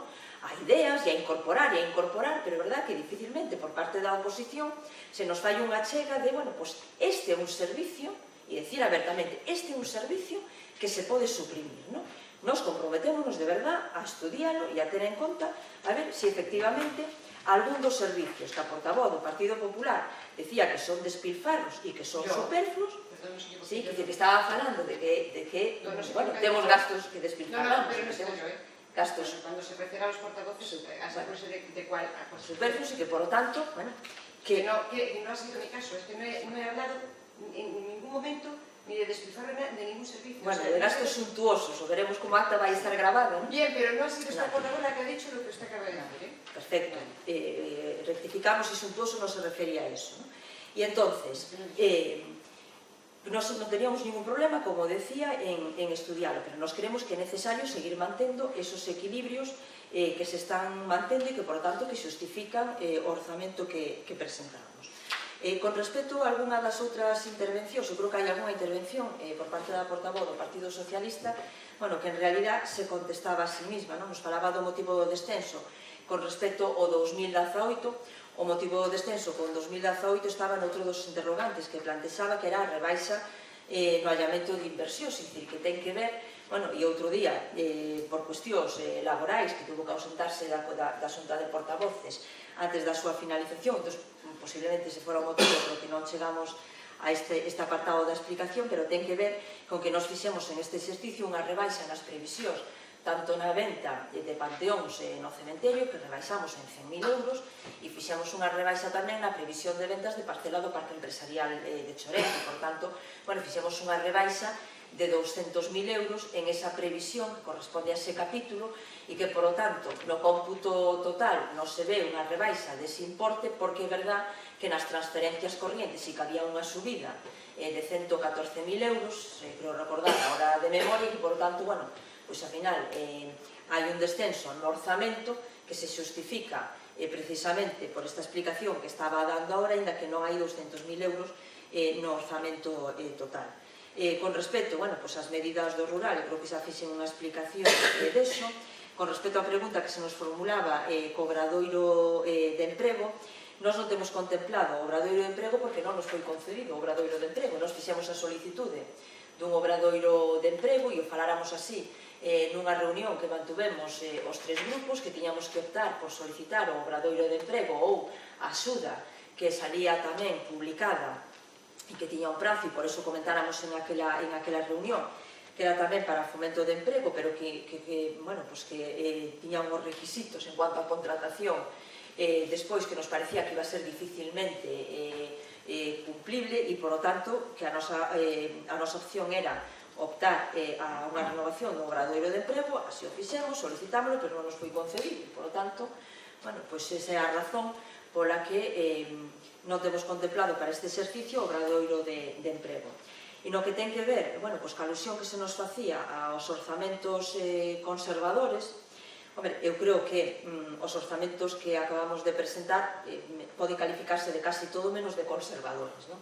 E creo que de casi todo menos de conservadores, porque se facemos unha suma do que ten que ver coa inversión e coa que ten que ver o capítulo 2 e cos gastos que temos contemplados para a política social, eu creo que estamos nuns parámetros, bueno, pois que eu creo que son moi alonxados do que podería ser un presuposto conservador e que non teña que ver, que non teña, bueno, pois, con esa política social, non?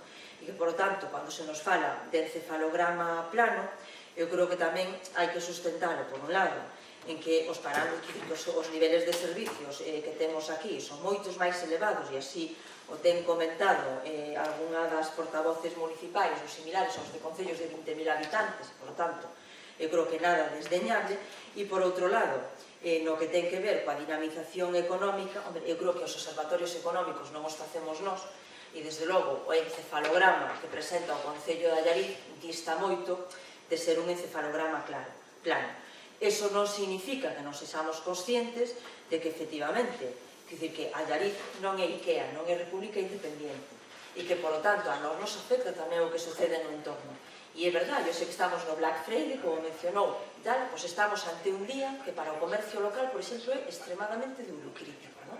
Para o comercio minorista e para o comercio local, e que estamos en unha situación agora que fai, bueno, pois que non dependa só de dinámicas locais moitas das actuacións, sino que veñan determinadas moitas das dinámicas económicas que se producen, bueno, pois de entornos que non teñen nada que ver coas políticas que se podan facer a nivel local, e que moitas veces o que intentamos facer é palialas ou aproveitar as ventaxas competitivas que nós podemos ter para intentar paliar esas situacións e esas casuísticas que nos veñen dados, que, como decía, que para moito do comercio minorista van a ser tempos complicados, non?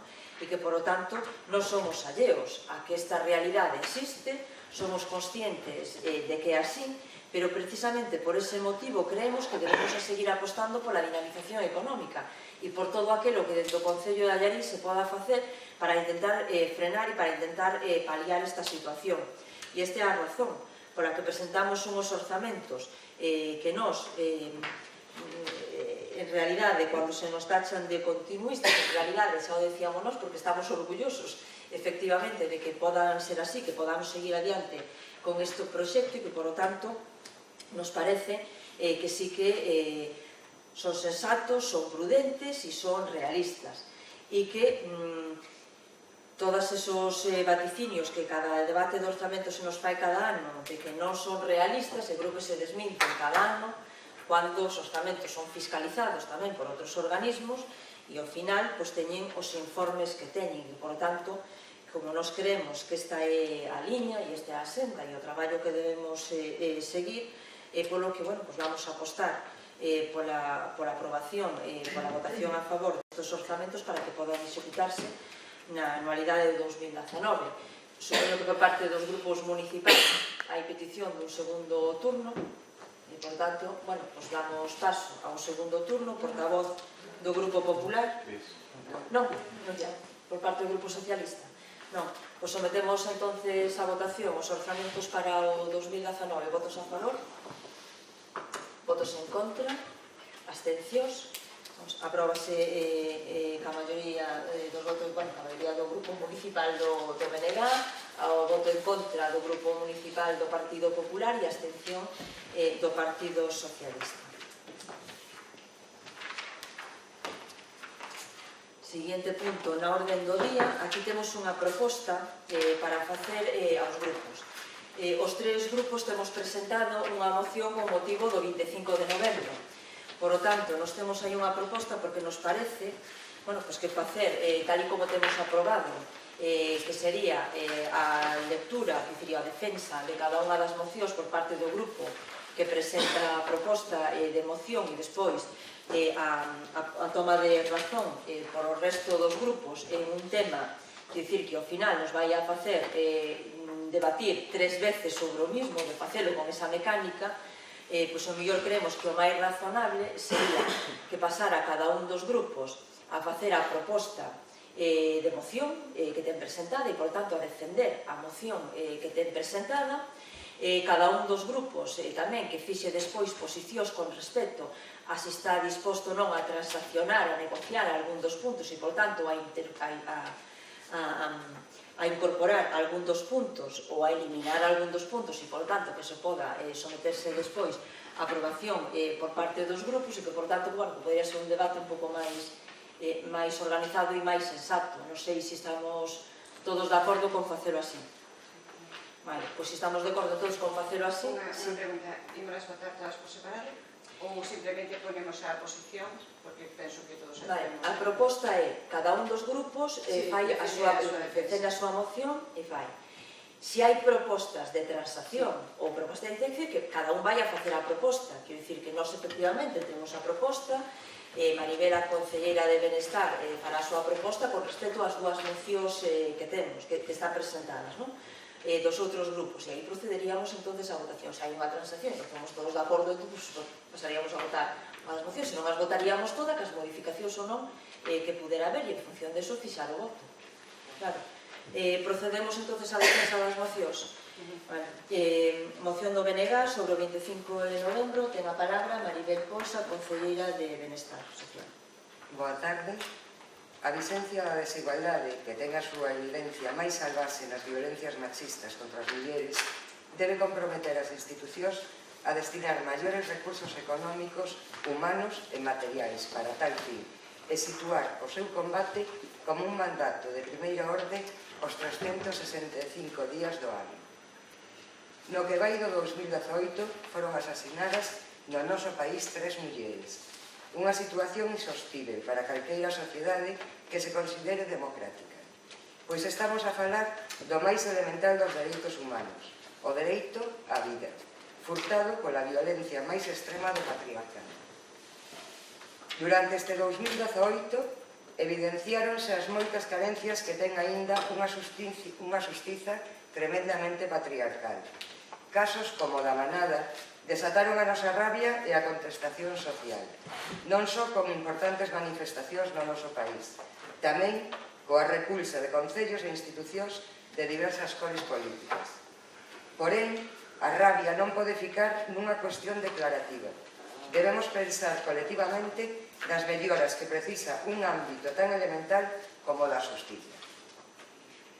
Aínda sendo fundamental o papel que tiveron a Lei Estatal de Violencia do 2004 e a Galega do 2007, a ninguén se lle escapa que quedan moitas lagoas no seu cumprimento e desenvolvemento.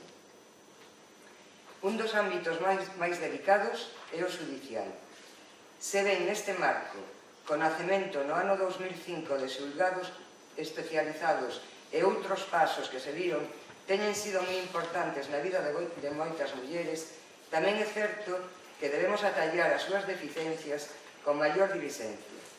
É clave un desenvolvemento pleno e máis xusto do marco legal, para que este non se quede nunha mera declaración formal e se proceda á súa aplicación material. Neste sentido, a creación dunha unidade específica de violencia machista no ámbito da Dirección Xeral de Xustiza encargada de facer cumprir as leis contra a violencia de xénero facilitaría unha maior fiscalización, seguimento e mellora. Vistos os casos que nos teñen escandalizado neste 2018, é obvio que cuestións tan elementais como a formación dos operadores jurídicos ou a habilitación de espazos seguros e íntimos para as vítimas son aínda incumpridos dunha forma que non é tolerable. Cada ano, máis de 5.000 mulleres acuden aos xulgados galegos a poñer denuncias. E isto é só a punta do iceberg. Estímase que só un 20% dos casos chega aos xulgados. Polo que sería unha irresponsabilidade deitar exclusivamente neste ámbito as actuacións. Por iso, un dos aspectos máis importantes é avanzar na sensibilización social. Neste aspecto, os concellos temos un papel clave, non exclusivo, pero importantísimo, a hora de comunicar ca veciñanza. Recentemente, o Goberno Central publicaba no BOE do 3 de agosto o Real Decreto Lei 9/2018 de medidas urxentes para o desenvolvemento do Pacto de Estado contra a violencia de xénero. Neste incluíra a recuperación dos concellos de competencias na materia, pasando a engadirse no seu haber a actuación na promoción de igualdade entre homes e mulleres, así como contra a violencia de xénero. Dende o BNG, preocúpanos que esta tan anunciada e publicitada competencia non veña acompañada dun financiamento suficiente nin duns criterios de reparto adaptados á realidade do noso país. Por estes motivos, o Grupo Municipal do BNG solicita do Pleno da Corporación Municipal a adopción do seguinte acordo. Primeiro, expresar o recoñecemento da Corporación ás históricas movilizacións desenvolvidas polo feminismo galego ao longo do 2018, así como o apoio ás movilizacións que impulsen as organizacións feministas galegas. Expresar a nosa vontade de sumar desde a administración local a prol da erradicación da violencia machista para o que se solicita da Xunta de Galiza que demande do Goberno Central o incremento sustancial das cuantías destinadas á administración local nos orzamentos do Estado do 2019, así como a reformulación dos criterios de reparto para que se teñan en conta as especificidades do noso país. Terceiro, demandar da Xunta de Galiza a creación dunha unidade de violencia machista específica integrada na Dirección Xeral de Xustiza encargada de facer cumprir a legislación en materia de violencia machista. Dita unidade contará como mínimo cos seguintes obxectivos a desenvolver: impulsar xulgados específicos da violencia de xénero en todas as cidades e avanzar nunha comarcalización dos xulgados acorde coa realidade do noso país e que garanta a igualdade e o dereito de atención independentemente do lugar de residencia. Promover o tratamento dos delitos sexuais neste tipo de xulgados especializados. Promover medidas destinadas ao tratamento integral da violencia sexual como unha forma de violencia machista, conforme recolle a Lei Galega, prestando atención ás súas especificidades. Garantir a formación en violencia de xénero a todo o persoal que intervén no proceso judicial, incluídos equipos forenses e psicosociales. Evitar a violencia institucional, por exemplo, gravando as declaracións das mulleres para que non teñan que repetila unha e outra vez ao longo de todo o proceso da denuncia. Garantir os espazos separados de declaración e a garda para evitar o contacto de vítimas e agresores, así como dotar dos medios necesarios as oficinas de atención á víctima. Incluir nas avaliacións de risco a avaliación do agresor para mellorar a eficacia a hora de adoptar as medidas de protección tanto das mulleres como das e dos menores. E dotar os servizos de garda dos xulgados de persoal especializado para atender as denuncias de violencia machista. Gracias. Por parte do Grupo Popular. Sí. lectura ou posición? Non, a lectura da moción, ou defensa da moción. Sí, la moción como ya está presentada por escrito, nosotros lo que vamos a hacer, si les parece bien, es, vamos a pedir incorporar nuestros puntos a la suya, pues voy a intentar ser rápida. Voy a intentar ser rápida y simplemente lo que quiero hacer es añadir un par de cosillas, porque después de haber leído la suya, a lo mejor puede complementar. Vale. La eliminación de la violencia sobre las mujeres es un reto de toda la sociedad, una tarea conjunta que requiere una actuación unitaria y la máxima coordinación, colaboración y cooperación, puesto que el trabajo que se realiza para conseguir su erradicación implica a multitud de agentes, tanto desde el sector público como desde el privado. Para eso se necesita un consenso institucional, político y social, que muestre sin fisuras el compromiso de todas las instituciones con la sociedad gallega para alcanzar los acuerdos que permitan avanzar en la erradicación de la violencia contra las mujeres. Ya que ha salido el tema de la manada, lo primero que quiero decir es que, después de haber oído las quejas de los miembros de la Judicatura, queremos decir que las sentencias pueden y deben ser criticadas. Mejor si es desde el punto de vista jurídico. Y es desde ese momento que la sentencia declara aprobados que los actos se ejecutaron valiéndose de su superioridad física y numérica y de la imposibilidad de la denunciante de ejercer resistencia ante el temor de sufrir un daño mayor y la imposibilidad de huir del lugar, eso entrecomillado, es que podemos decir que es una violación intimidatoria del artículo 179 del Código Penal, castigado con penas de 6 a 12 años. Además, en el artículo 180 del mismo Código, se indica que se incrementarán las penas hasta un máximo de 15 años cuando la violencia o intimidación ejercidas revistan un carácter particularmente degradante o vejatorio, o cuando los hechos se cometan por 3 o más personas actuando en grupo. Por si fuera poco, el magistrado del voto particular dice que no está acreditado que los autores no supieran que la denunciante no consentía, a lo que cabe explicar que si 5 adultos de fuerte complexión acorralan a una niña de 18 años en un portal, cubriendo la única salida, es evidente que están intimidando a la víctima. Si encima le roban el móvil para que no pida ayuda, está claro que son conscientes de que lo que están haciendo no está bien. Paralelamente al caso, ha saltado la noticia hace 2 meses de que la Asociación de Juristas TEMIS considera que el magistrado utilizó contenidos injuriosos y vejatorios y lo denuncia por responsabilidad administrativa sin entrar en el fondo de la sentencia. Poco remedio ante tal caso. Con todo esto se me viene a la cabeza un dicho inglés que ha sufrido variantes y que lo he oído de varias maneras, pero en resumen viene a decir que el juez tiene que ser una persona con sentido común y si además sabe derecho le será muy conveniente. Por desgracia, esta manada no ha sido la única, sino que hay más, demasiadas, sin tanta repercusión, pero que han provocado el mismo dolor y merecen el mismo rechazo y condena que las desatan en las primeras planas de los periódicos. Todos los días hay crímenes contra las mujeres por el hecho de ser mujeres, más o menos mediáticos, y no podemos consentir ninguno más. Quedarse de brazos cruzados o ponerse de parte de los delincuentes y inspeccionar a las víctimas, algo que duele tanto como el dinero mismo. Combatir cualquier forma de violencia de género, violencia física, violencia psicológica, violencia económica, violencia sexual, abusos sexuales, acoso sexual y la trata de mujeres y niñas explotadas sexualmente debe ser una cuestión de Estado, ya que la violencia contra la mujer constituye una violación de los derechos humanos y las libertades fundamentales. La explotación sexual de las personas es la peor de las esclavitudes del siglo XXI y por ello el camino a seguir es hacia un abolicionismo total. Así lo exige la sociedad. Por eso la concienciación social ha sido y es esencial para erradicar el problema. Lo que se ha producido en notables avances en este campo, como la Ley 11/2007 del 17 de julio gallega para la prevención y el tratamiento integral de la violencia de género y el Pacto de Estado contra la violencia de género que supuso un gran avance en la unión de partidos políticos, administraciones, instituciones y organizaciones en la formulación de medidas para la erradicación de la violencia de género. Galicia avanza para plantarle cara a la violencia de género y para ello se han presentado estos días por el vicepresidente de la Xunta, José Rueda, una batería de 14 acciones para desarrollar el Pacto de Estado contra la violencia de género, que se focalizarán en 3 ejes: la atención a las víctimas, la concienciación y la educación y conocimiento sobre las formas e incidencias de esta lacra.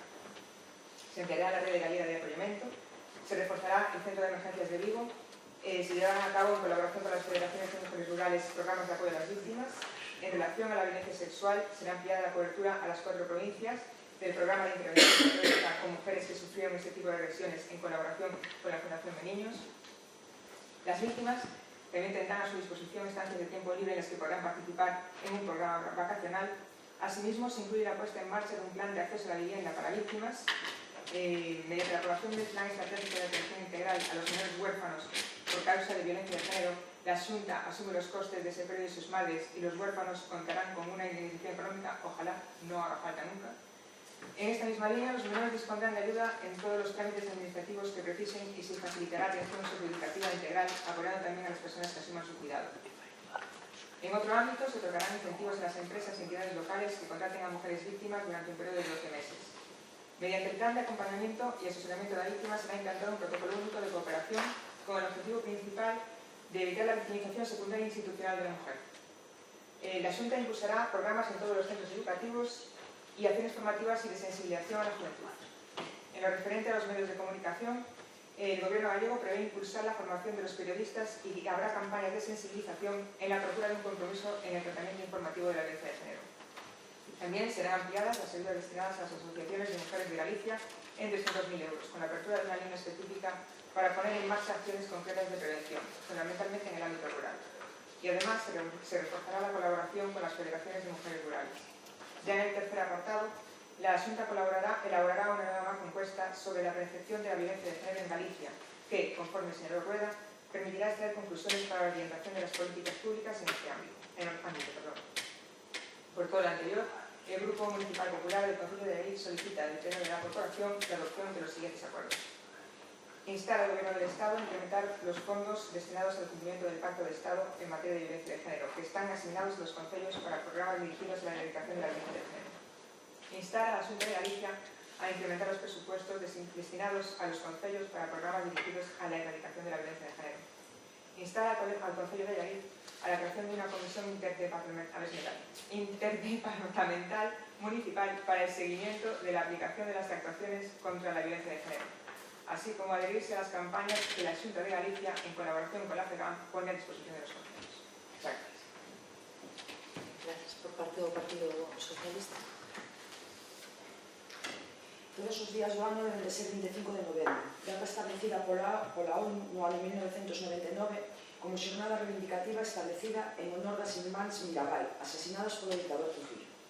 O Grupo Socialista quere manifestar o seu firme compromiso coas mulleres víctimas desta lacra social que debe ser erradicada. E para iso necesitamos o compromiso individual de toda a cidadanía, mulleres e homes, e o compromiso colectivo de toda a sociedade, non un só día, senón todos os días do ano. A violencia machista interpélanos a todos e a todas, e a nosa obriga é combatela con todos os medios, empezando polas administracións, cada unha desde as súas competencias. O combate contra a violencia machista e a atención ás vítimas non poderá avanzar se non se establecen mecanismos de coordinación entre as diferentes administracións con competencias na materia. Todas as institucións remarán xuntas neste objetivo, por enriba de formulacións políticas e estratégicas. E para que iso sexa posible, hai que dotar as administracións dos recursos económicos e de persoal especializado que se requiere.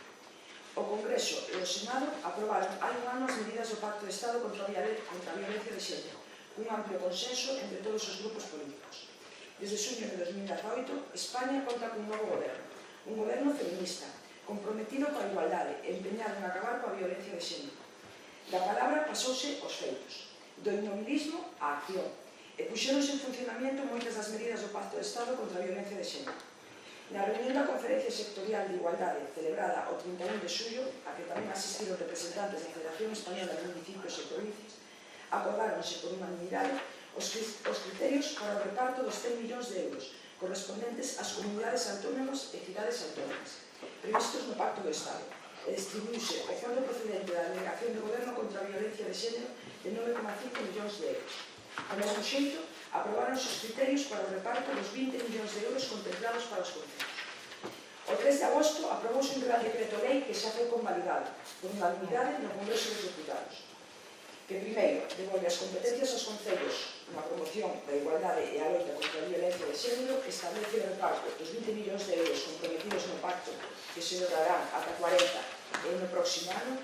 Os concellos son unha peza imprescindible nesta batalla. O primeiro recurso é, en ocasións, o único que teñen o seu alcance as vítimas.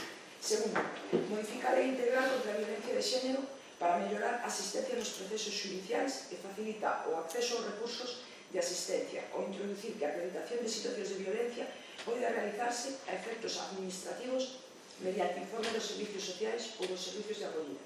Desta maneira, facilítase o acceso a dereitos laborais e as prestacións da Seguridade Social. E terceiro, modifica o Código Civil para que os menores expostos á violencia de xénero só necesiten o permiso dun proxenitor para recibir atención psicolóxica. Un maltratador nunca pode ser un bo pai. Por outra banda, volveuse a pôr en funcionamento o Observatorio de Saúde das Mulleres.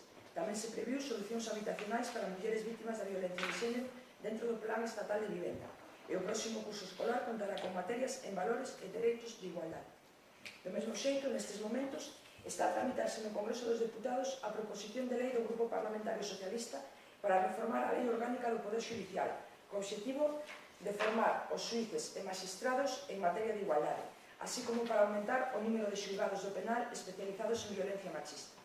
Recentemente, o Congreso dos Deputados admitiu a trámite a proposición de lei do Grupo Parlamentario Socialista para garantir a igualdade de trato e de oportunidades entre mulleres e homes no emprego e na ocupación, para avanzar na igualdade efectiva no ámbito empresarial e laboral. Por a súa banda, no avance dos orzamentos para 2019, o Goberno de España comprometeuse a financiar de maneira completa o Pacto de Estado contra a Violencia de Xénero e a incrementar esta partida, de forma que os concellos pasarán a percibir o dobre, é dicir, 40 millóns de euros en 2019. En definitiva, consenso sí, pero responsabilidade e celeridade tamén, urxencia, eficacia, lealdade ao Estado e compromiso político.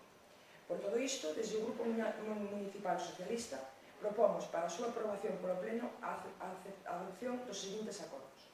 Primeiro, que o Goberno continúe impulsando as medidas recollidas no Pacto de Estado contra a Violencia de Xénero nos ámbitos educativo, social, xurídico, económico, de protección, de concienciación e de sensibilización social.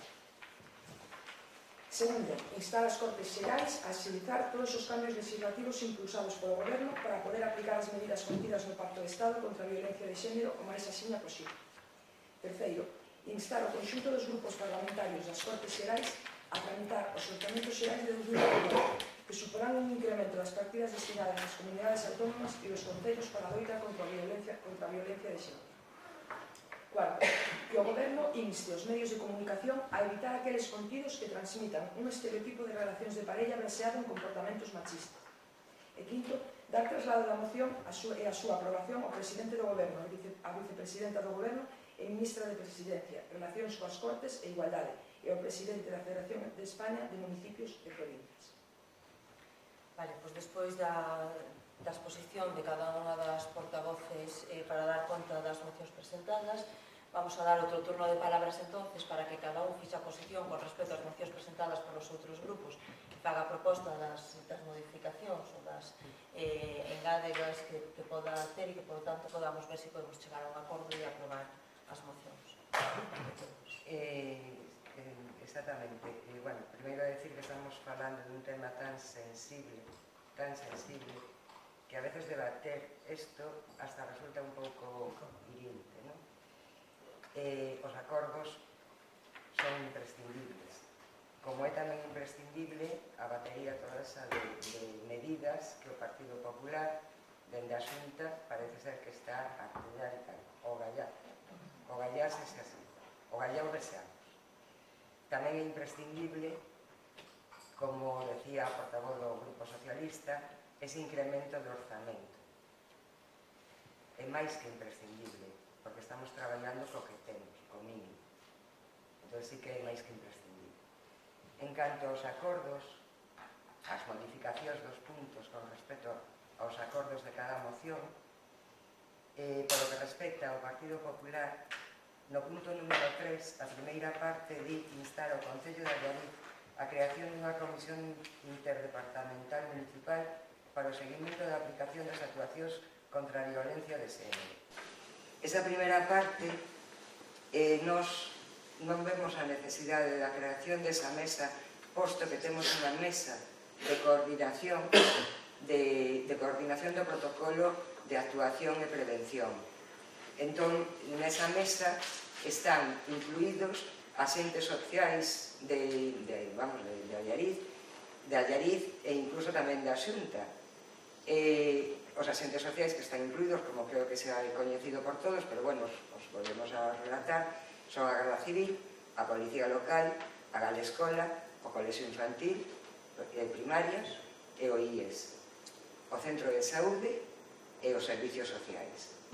Estamos en este momento tamén, gracias a estas jornadas que tenemos estos días sobre violencia de xénero, estamos en este momento ca idea e co proxecto de unha remodelación desa mesa, incluindo posiblemente ao xulgado, e, bueno, temos que estudiar tamén outras variables, pero eu, como mesa interdepartamental, non vexo a necesidade de crear unha nova mesa, unha mesa máis. Creo que unha mesa de coordinación ben implementada e ben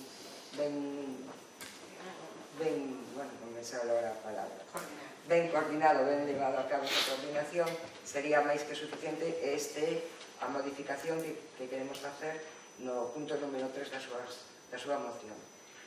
Ben, respecto ao que nos acaba de decir, no conhecimento de que teñen esa mesa, cando nos referimos a esa comisión interdepartamental, estamos manifestando o noso desexo de tamén, como grupos políticos con incidencia na vida dos alaricanos, de participar nelas, de ter conhecimento e participar nelas, é dicir, se a ben hai que, de alguna maneira, porque non sei as condicións en que se traballa nesa mesa, regularlo de alguna forma, pero polo menos ser participativa e que se nos invite e que podamos coñecer as iniciativas en que se desenrola, porque pensamos que somos parte da vida, o mesmo que está formada por axentes do Concello, e me imagino que por axentes tanto técnicos como políticos do Concello. Entonces, queremos o que se pretende con isto é nós tamén formar parte da vida de... Contestolle, a única figura política que está nesa mesa son eu, porque son a concelleira do servicio da área. Despois son técnicos e son profesionais que están en contacto con este tema.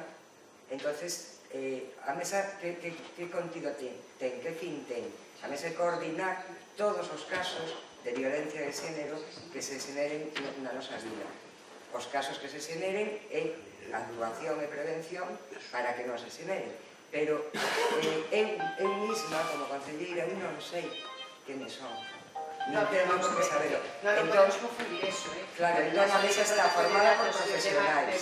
Cuidado, quizá non nos estamos entendendo ben, e ao millor o deixamos para outra proposta que fagamos. Estou intentando explicar. Nos falamos de o seguimento a nivel actividades, as medidas que se poden implementar e demais, non concretamente de situacións que se produzcan e como se abordan tanto desde os servicios... Claro, que a mesa é unha mesa profesional. Claro, cuidado. De actuación, de prevención, pero con profesionales. Estamos falando de outra cousa. Entendo perfectamente o que usted...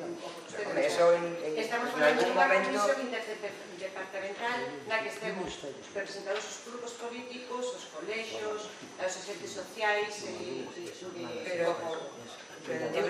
volvería a decir o mismo que era... Eu creo que o problema que sucedería é que en realidad vamos a duplicar. Outra cousa é que o que sí que entendo é que efectivamente hai unha mesa constituída ahora que efectivamente ten ese carácter que estaba comentando a concelleira e que efectivamente non só ten confidencialidade en moitas das situacións que todos entendemos que deben ser así. Claro, que deben ser así, que non fai falta, explicar máis porque é evidente, non? As razóns que hai para iso, e outra cuestión está en que efectivamente non pode haber reunións nas que podamos pôr en comuns moitas destas cuestións. O que pasa que é verdad que para estes, en todo caso, para levar a bo do Concello a esas reunións, sí que é verdad que podemos facer reunións sectoriais, que podemos facer nós, pero non ao mesmo tempo duplicar con centro de ensino, tal, porque cada un ten a súa reunión sectorial que despois leva esa mesa de coordinación. Con reunións sectoriais, donde se pone arriba da mesa seguimento de plans de aí organización. sí que podemos adquirir o compromiso de que a concelleira responsable teña esas reunións sectoriais na que se dé conta das líneas de actuación, dos protocolos, desde ser propostas, porque de feito, fundamentalmente hai unha cuestión aí, sobre todo de protocolos, e a veces incluso discrepancia na execución de determinados protocolos e tal. E entón sí que por fixar ben a postura do Concello e que eso se poda pôr en común e a partir de aí que esa postura se traslade por parte da representante en esa mesa de coordinación. Vale, pues entonces incorporaríamos aí en lugar de tal y como está redactado, aí incorporaríamos que a creación dunha mesa sectorial para pôr en común as propostas do Concello para esa mesa de coordinación que xa está creada. Por a nosa banda. Vale, eso con respecto á moción do Partido Popular, con respecto á moción do Partido Socialista. Evidentemente estamos de acordo no incremento do orzamento, pero, a modificación que nos queremos facer é o punto número 3, instar o conxunto dos parlamentarios da Cortes a tramitar os orzamentos do 2019 que suporá un incremento das partidas destinadas ás comunidades autónomas e aos concellos para a loita contra a violencia de xénero. En este punto non estamos de acordo, non porque non queramos máis financiamento, que sí o queremos, pero queremos moito máis. Este incremento dos orzamentos xerais do 2019 duplicaría o que temos en este momento, o que os concellos reciben neste momento. Neste momento, os concellos reciben un total bruto de 689 euros máis 18 céntimos de euro por cada habitante. Eso, en total, son 1.700 para o Concello de Allariz, son 1.769 euros. Ano, claro, ano. 1.769 euros. Si facemos caso deste punto número 3, de incrementalo, de duplicalo, chegaríamos a 3.500 euros como moito. Entón, estamos de acordo coa moción, estamos de acordo con todos os puntos, pero non estamos de acordo con este incremento dos orzamentos que están todavía tamén sin aprobar do 2019 a nivel estatal. Hai unha cuestión tamén que nos parece, que ligar toda a moción, ligar o ligar o que sería unha posición por parte do noso grupo da aprobación dos orzamentos solamente a partida que ten que ver coa política de violencia de xénero, quizá nos parece tamén que sexa un pouco excesivo, a vida conta tamén de que a proposta que se fai é de duplicar, como decía, estamos falando de 1.700 euros ao ano. Entón, a proposta que estaba trasladando a Concelleira de Benestar era suprimir o punto número 3 e, por lo tanto, que nos co resto da exposición e os de acordo estaríamos dispostos. Esa é a posición que temos nós con respecto ás dúas mocións presentadas polos outros grupos. Se os parece, se continuamos entonces para que fixedes disposición con respecto ás mocións e ver entonces se as votamos en estos términos ou se propodes tamén alguna modificación do resto dos grupos que nos permita. Polo noso grupo podemos votar as conxuntas se se implementa tamén a eliminación do punto 3 da moción do Partido Socialista. Vale, pois entonces incorporamos todas as propostas de todos os grupos ou, se queredes, votámolas por separado cada unha delas, como vos queira. Pero falta unha proposta. Perdón. Vale. Non tería problema en aceptar a moción do Grupo Municipal do Bloque Nacionalista Galego.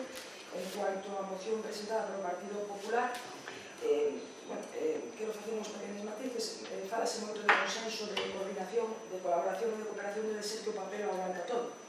Todo moi bonito, pero durante a súa etapa de goberno, hoxe felizmente superada, tiñan todo paralizado. Desde este punto de vista, desde o Grupo Municipal Socialista non estaríamos de acordo co punto 1, que sería instar ao Goberno do Estado a incrementar os fondos destinados ao cumprimento do Pacto de Estado en materia de violencia de xénero, pois foi precisamente o Goberno Socialista o que desbloqueou o Pacto de Estado que levaba anos paralizado polo Partido Popular. Por outra banda, quero recordar aos compañeiros compañeros do Grupo Municipal Popular, que a violencia verbal dun alcalde, compañero seu do seu partido, do alcalde de Vilanova de Arousa, que insultou a presidenta da Diputación de Pontevedra. Por todo isto, parece-nos moi curioso que de repente, e agora que o goberno socialista, que os socialistas estamos no goberno, corran tanto e se apresuren tanto en facer mocións de carácter feminista e a favor do 25N, que curiosamente, cando eles estaban no goberno, este pacto de Estado contra a violencia de xénero estaba totalmente paralizado. Non vamos a ter problema en apoiar a moción, por suposto, sempre estaremos a favor de que neste tipo de cuestións haxa un amplio consenso, pero sí que non estaríamos de acordo co punto número 1 da moción do Partido Popular. Bueno, pola nosa parte, eu creo que, bueno, nos estamos en disposición con esos cambios que decíamos de votar a favor de todas as mocións que se presentaron, con esas modificacións das que falábamos e, por tanto, estamos en disposición de votar ou a favor de cada unha delas por separado ou de facer unha integración, que nos parece tamén razonable, de facer unha integración deso. Sobre todo, hai unha cuestión no que ten que ver ca intervención que estaba facendo a portavoz do Partido Socialista ahora, no que ten que ver coa moción do Partido Popular na que se pide instar ao Goberno a implementar os fondos destinados ao cumprimento dos pactos de Estado en materia de violencia de xénero, pero nos consideramos que en realidad no punto 1 da moción do Partido Socialista tamén se solicita, porque entre as peticións que se farían ao Goberno está de que o Goberno continue impulsando as medidas recollidas no Pacto de Estado contra a violencia de xénero nos ámbito económico incluído. Por lo tanto, que en realidad no punto 1 da moción do Partido Socialista tamén está recollida que o Goberno do Estado... Pero na forma que a plantexa o Grupo Municipal Socialista, non a que a plantexa o Grupo Municipal do Partido Popular. No, cada un pode manter a súa moción sin cargo. Bueno, pues si os parece, entonces, pasamos a votarlas por separado. Evidentemente, porque cuando o diálogo se cercena por cuestións sin sentido... Cada grupo, vamos, que ten o dereito de manter o seu posicionamento e a defensa das súas mocións. Non quero contestar as alusións que nos fixo este grupo y llegó a pedir simplemente, quiero pedir, por favor, que o diálogo político sexa sempre de respeto e que aquí non estamos porque teríamos tantas cousas para votar a distintos partidos de actuacións de membros que podan ser, que non teñen nada que ver, seguramente actuacións de compañeros seus en outros lugares moi reprobables non teñen nada que ver. Eu que sí que pediría, por favor, que o debate siga sendo ordenado e que, por tanto, que non todo o mundo tome a palabra sin que se lle dé e que, por tanto, que podamos ordenar os turnos de intervención. É unha acusación, francamente, neste momento, neste día, tras esta, falando desta moción, bastante pouco cortés, bastante grosera e... Eu creo que para que continuemos tendo un debate sosegado, que xa posicionamos cada un as posturas que tiñamos con respecto ás mocións, eu creo que o podemos facer agora é someterás a votación que as modificacións que cada un propón con respecto ás outras modificacións, por tanto, que aquilo que podamos estar de acordo, pois que votemos en ese sentido e que non estemos de acordo, pois non... A mí que me aclaren como pasa nada. La moción del Partido Socialista, si se elimina ese punto 3. Vale, e entonces, para detallar o que votaríamos, pasaríamos a votar a moción do BNG tal e como está. Votos a favor, votos en contra, non existen, votos ca unanimidade da corporación. Pasaríamos a votar ahora en segundo lugar a moción do Partido Popular que estaría modificada no que ten que ver ca constitución desa mesa interdepartamental que se ve, que pasaría a ser sustituída por esa reunión sectorial na que se posicionaría e fixaría a posición do Concello para que poda trasladarse na mesa de coordinación.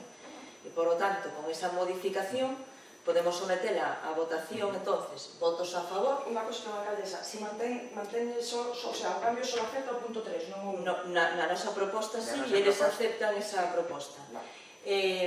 Votos a favor, votos en contra, apróbase cos votos a favor do Bloque Nacionalista Galego e do Partido Popular e co voto en contra do Partido Socialista. E pasaríamos a votar agora a moción do Partido Socialista no que se formulaba a proposta de suprimir o apartado 3, no que se instaba ao conxunto dos grupos parlamentarios das Cortes Xerais a tramitar os orzamentos xerais do 2019, que, por tanto, con esa modificación nos anunciábamos que votaríamos a favor e, por tanto, sometemos entonces a votación votos a favor da moción do Partido Socialista ca supresión dese punto número 3. Apróbase por unanimidade da Corporación Municipal. Vale, pues pasamos entonces, volvemos atrás e vamos ao número 6 ahora, despois deste debate que fixemos das mocións presentadas no 25 de novembro, a moción do Partido Popular sobre o IBI. Ten a palabra o portavoz do Grupo Popular. Xusto fai 2 anos, o Grupo Municipal do Partido Popular de Galicia, en Nayarit, presentaba unha moción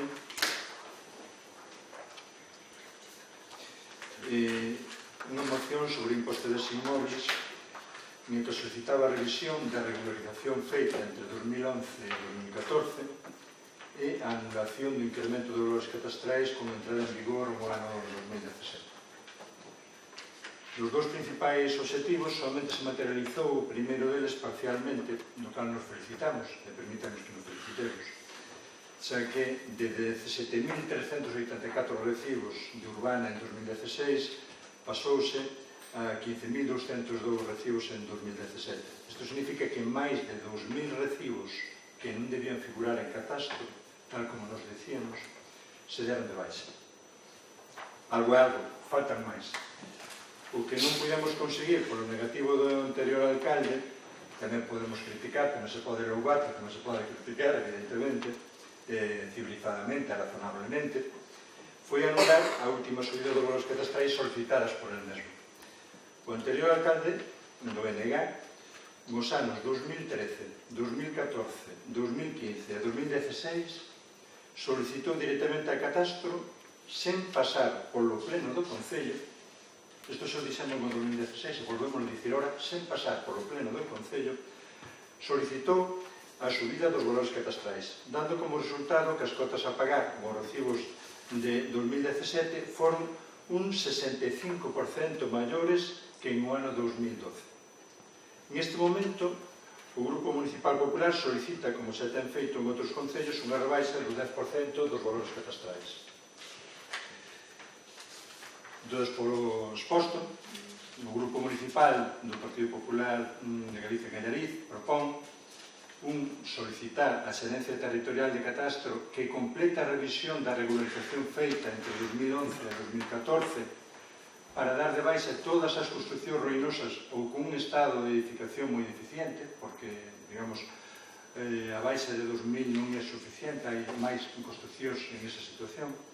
E 2, solicitar en tempo e forma a Dirección Xeral de Catastro a diminución dun 10% dos valores catastrais respecto aos valores actuais de 2018.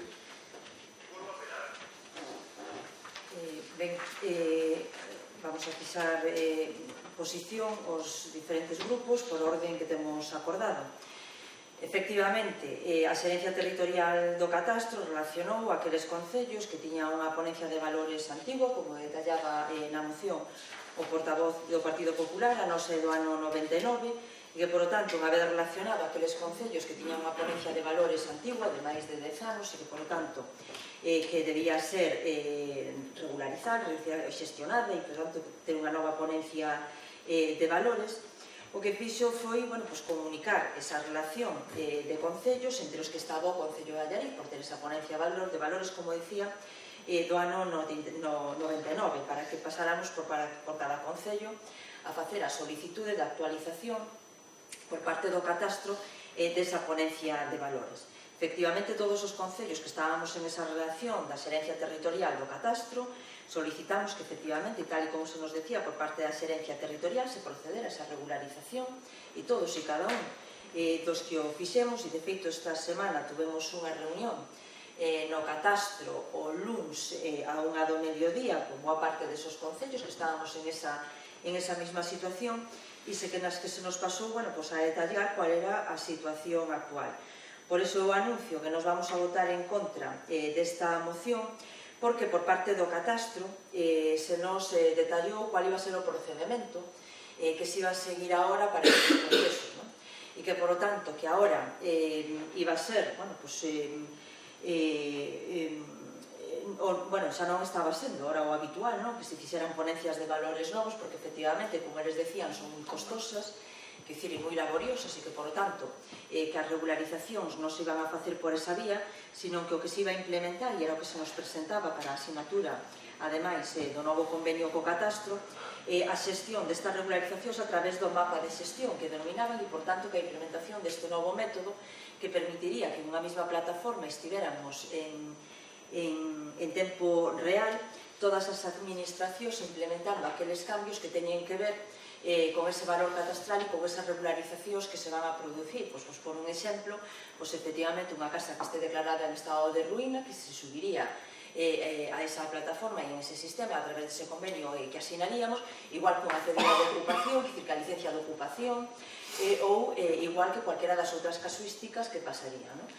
A aparecer non só nos concellos, sino tamén en notarías e demais, non? A non nos parece que efectivamente é un avance con respecto ao sistema que estábamos actualmente, porque nos vai a permitir, bueno, pues que poda haber máis axilidade, se salíamos que efectivamente as xestións ante o catastro tiveran unha axilidade maior e que nos vai a permitir que a realidade do que pode haber no concello, do que pode suceder en cada concello, poda facerse dunha forma máis regular, máis metódica e con este sistema novo que sería este mapa de xestión. Importante que sería a partir de agora o que faría o catastro para facer esa revisión tanto das casas que podan estar nunha situación de ruína, como decía, ou daquelas zonas que podan en algún momento por a licencia dun plan xeral ou por cualquier modificación que poda haber e que poderá eso facer que variaran os seus valores catastrales, ou por a licencia de ocupación dunha vivenda e que algunhas veces tardaban en incorporarse a ese padrón e que algunhas veces se incorporou de forma conxunta, e que, por lo tanto, a nos parece que a vista da presentación que se nos facía por parte do catastro de que este é o método que se vai a seguir para esta regularización, que efectivamente debería ser así. E é verdad que é bastante inusual, para non decir único, que sería a petición tal e como se formula na moción por parte do Partido Popular, ou ao menos nós non conocemos ningún caso que fixera ninguna solicitude así por parte dun concello para facer unha regularización desas características e desa forma, non? Por tanto, nós sí que temos intención de adherirnos e de asinar ese convenio coa xerencia territorial do catastro e que pasaría entonces a xestionarse ese mapa de xestión, como decía, que nos presentaban e que nos permitiría ir regularizando todas esas casuísticas que se podan dar no noso término municipal e, por tanto, por eso anunciamos o noso voto en contra, porque a nosa posición vai a ser esa e, de feito, traeremos a este pleno do Concello ese convenio que necesita o refrendo por parte do pleno do Concello, e entonces veremos tamén todos os términos que hai en ese convenio para que se poda estudiar, que había algún cambio máis que se nos iba a detallar xa e que nos pasaban xa na plataforma para que poderamos ir estudiando. Pasaremos tamén para que se estudie por parte dos outros grupos e, por lo tanto, eso sería a proposta do noso grupo, do Grupo Municipal do BNG e do Grupo de Goberno, para proceder a unha regularización con este sistema que se nos propón por parte da xerencia territorial do catastro, que sería a asignatura dese convenio, que eso non supón que vai haber un aumento dos valores catastrais, non ten nada que ver con que vai haber un aumento dos valores catastrales, senón de facer unha xestión diferente da que se estaba facendo agora, e, por lo tanto, esa é a nosa postura e por eso anunciábamos o noso en contra, porque o que tiñamos previsto traer a este pleno é precisamente o novo convenio co catastro para proceder no tempo e forma que por parte deles se nos expuña na reunión que se celebrou cos concellos o luns a mediodía. Por parte do Partido Socialista, nos poderíamos apoiar que se complete a revisión para dar de baixa as construcións ruinosas, que por certo se fai oficio, pero non compartimos a rebaixa do 10%, non a contemplaríamos, co cual o noso voto sería en contra. Por parte do Partido Popular que presenta a moción. Vamos a ver, hai dous temas en isto. É dicir, unha parte é a regularización, que, incluso pode ser desglosar, é dicir que hai que proceder á regularización e, por consiguiente, temos que poñer a tributar aquilo que debe tributar en non tributar aquilo que non debe tributar, que podemos incluso poñer por separado para que quede claro sacar algo limpo, é dicir, hai que proceder a unha regularización da situación catastral que temos, porque temos 15.000 recibos e voulle dar datos a señora alcaldesa, xa que lle gustan as cifras oficiais, voulle dar datos da Dirección Xeral de Catastro. Xa nos dera no ano 2016, voulle dar os últimos datos da Dirección Xeral de Catastro que están en 2017. Con ese que eu chamo o primeiro catastrazo, Allariz ocupa neste caso, en 2017, o posto número 1 da provincia en número de parcelas edificadas por habitante. O número 1 dos 92. Somos con moitísima diferencia o municipio que ten máis parcelas. Temos 1,17 parcelas edificadas por habitante. Algúns exemplos ponen en evidencia o exagerado número de parcelas edificadas catastradas en Allariz. E agora vamos a comparar tamén con municipios como parece que lle gusta a señora alcaldesa. Allariz, 1,17 parcelas edificadas por habitante. O Barco, 0,31. O Carballiño, 0,42. Celanova, 0,67. Ribadavia, 0,56. Outros municipios máis, Pereiro de Aguiar, 0,75. Ourense Capital, 0,18. Isto algo quere dicir, non é que nós teñamos máis parcelas edificadas que os demais, é que temos moitas parcelas edificadas que están figurando no catastro que non debían figurar. Alegrámonos, despois da nosa porfía, de que se baixara 2.000 recibos no último ano, pero non é suficiente, siguen sobrando moitos recibos que non debían tributar. Cando en 2016 fixamos a moción, enseñámoslle 3 fotos, en ese caso eran de Cuedo, de construccións renosas, siguen tributando. Siguen tributando. Esa regularización catastral de que nos fala ten que ser real, non un mero documento que se firme. Ten que servir para que aquilo que non debe figurar en catastro se dé de baixa. Máis datos da Dirección Xeral de Catastro 2017. Entón, un número de recibos, porque o que falaba antes era número de parcelas edificadas por habitante, o número de recibos é outra barbaridade. E ademais agora van a ver moi ben, porque hai un dato que é moi parecido en todos os municipios, pero en Allariz saltámoslo. É, evidentemente, o municipio da provincia con maior número de recibos de IBI de urbana por habitante. Temos 2,52. Eso quere dicir que unha familia media de 3 personas ten de 7 a 8 recibos de urbana. De 7 a 8 recibos de urbana. E vamos a comparar outra vez. Municipios maiores que Allariz. O Barco, 1,34. O Carballiño, 1,32. Municipios similares a Allariz. Celanova, 1,31. Ribadavia, 1,33. Outros municipios xa distintos, pero que teñen importancia. Pereiro de Aguiar, 0,76. Ourense Capital, 1,27. Que quere dicir isto? Que en Allariz temos casi o doble de recibos por habitante que outros municipios maiores, iguales ou similares a nós. Entón, temos un ratio que está fora de lugar. É dicir, temos que ir a unha regularización catastral real, non ficticia, non que sirva un papel, ten que ser real. Despois, esa é unha parte, pero despois ven a outra parte, que é os valores catastrais. Dentro desa segunda parte, mellor dito, a cuota que se pagan os recibos. Hai dúas partes.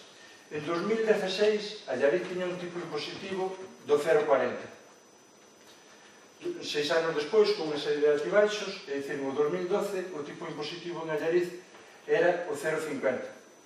Outros 6 anos despois, hoxe, 2018, o tipo impositivo é o 0,6. Iso quere dicir que temos un incremento do tipo impositivo desde 2006 a 2018 do 50%. Iso é presión fiscal pura e dura. Temos un 50% de aumento do tipo impositivo.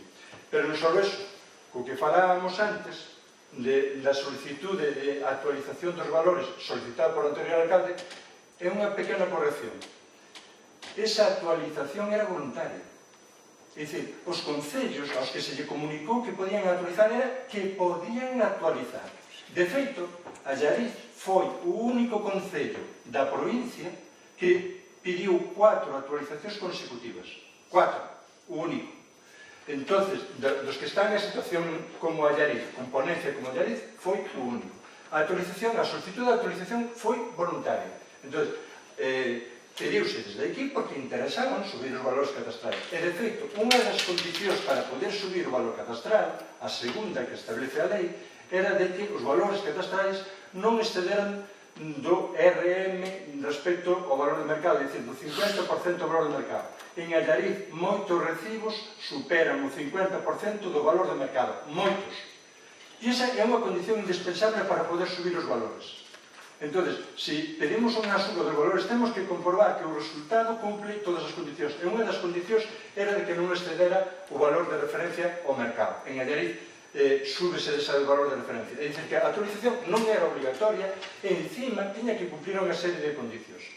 Resultado de eses 4 incrementos consecutivos de valores, máis os incrementos que, por o artigo 32.1, xa se facían automáticamente nas leis de presupostos, o resultado é que os valores subiron o 65%. Sumando, non sumando, multiplicando, a subida dos valores catastrais e o incremento do tipo impositivo, temos un incremento dos recibos do 150%. Os recibos en 2016 tiñen un valor, en 2018 un 150% máis. Para entendernos, un recibo que pagaba 100 euros en 2006 paga ahora 250 euros. Ou un recibo que pagase en aquel momento 200 euros paga ahora 500 euros. Se ese incremento do 150% das cotas dos recibos e incrementamos a subida do número de recibos que houve, temos un incremento na contribución e a recaudación do 240%. 1 millón de euros máis. En 2006 a cuota era para recaudar de 440.000 euros. En 2018, 1.400.000, perdón, en 2017, 1.440.000 euros. 1 millón de euros máis que sale do aumento espectacular de número de recibos e do aumento espectacular das cuotas dos recibos. Entón, creemos que a estas alturas debíamos xa mitigar a presión fiscal e tomar as medidas. Hai dúas vías. Hai unha vía que é diminuir os valores catastrais porque ademais influye no imposto da renta, en imposto de transmisións patrimoniais actos jurídicos documentados, en imposto de sucesións e donacións. Os valores catastrais influyen aí tamén. Entón, por iso nos pedimos unha diminución dos valores porque tamén inciden en outros impostos. Se non queren adoptarse medida, nós estamos abertos a outra posibilidade que a diminución do tipo impositivo. A diminución do tipo impositivo é perfectamente posible. A única condición que hai que cumplir, segundo a lei, porque Allariz se acolleu ao pago de proveedores e por consiguiente está limitado nas súas posibilidades, pero ten a posibilidade de diminuir o tipo impositivo ca condición de que a cuota íntegra dun ano non diminúa respecto ao anterior. Podo ler cuáles foron as cuotas íntegras dos últimos anos. Entonces, a cuota íntegra de 2016 foi 1.377.000 euros, a cuota íntegra de 2017 foi 1.530.000 euros. É dicir, que nós poderíamos disminuir o tipo impositivo de tal maneira que a cuota íntegra deste do 2017 hubiera sido 1.377.000 euros. Eso é perfectamente posible e legal. Podemos facer o mismo para o 2018 se hai vontade de facelo. É dicir, podemos poñer unha disminución do tipo impositivo ca condición que pide a lei e que non disminuirá a cuota íntegra. É unha medida en que manteñemos a cuota íntegra e cumprimos a lei e diminuimos un poquinho a presión impositiva. Eso está aberto a posibilidade de que vostedes se sumen. Ben, pola nosa parte, xa para ser así breve, eu creo que, bueno, só facer así dous apuntamentos, non? Eu creo que os veciños e as veciñas de Allariz tributan por as propiedades que teñen, por as propiedades inexistentes non. E, por tanto, quer dicir que cada recibo correspondese a unha propiedade, outra cousa é que cada un deba facer, bueno, debe facer a súa xestión se efectivamente alguna estivera nunha situación de ruína ou similar e que, por tanto, proceder a dar de baixa ese recibo que teria que facer no catastro. Pero, desde logo, o o Concello de Allarín nin pon nin quita edificacións, nin pon nin quita propiedades a ninguén e, por tanto, se as propiedades existen e teñen orcibo non é porque o Concello ni construya ni derribe ninguna construcción.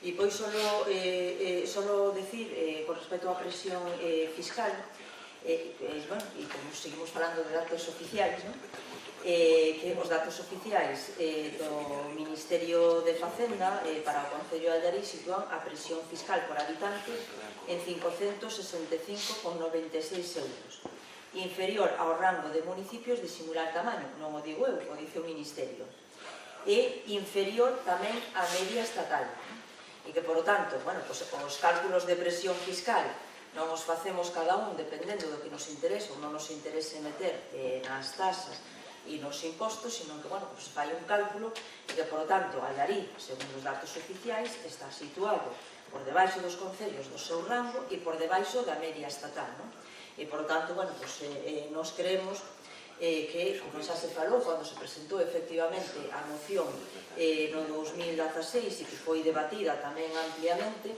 e para non volver a reproducir outra vez todo aquilo, que a nosa postura quedou clara na primeira intervención, que ha de ir a unha asignatura dun convenio co catastro nas condicións que estaba comentando e que veremos por parte de todos os grupos unha vez que traigamos xa o convenio a comisión para que poda o pleno decidir sobre el, que, por lo tanto, que iso corresponde á xerencia territorial do catastro facelo, e, por lo tanto, a nosa postura é que se faga así.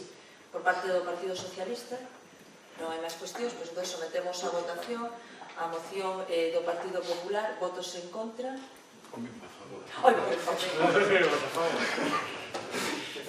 Perdón.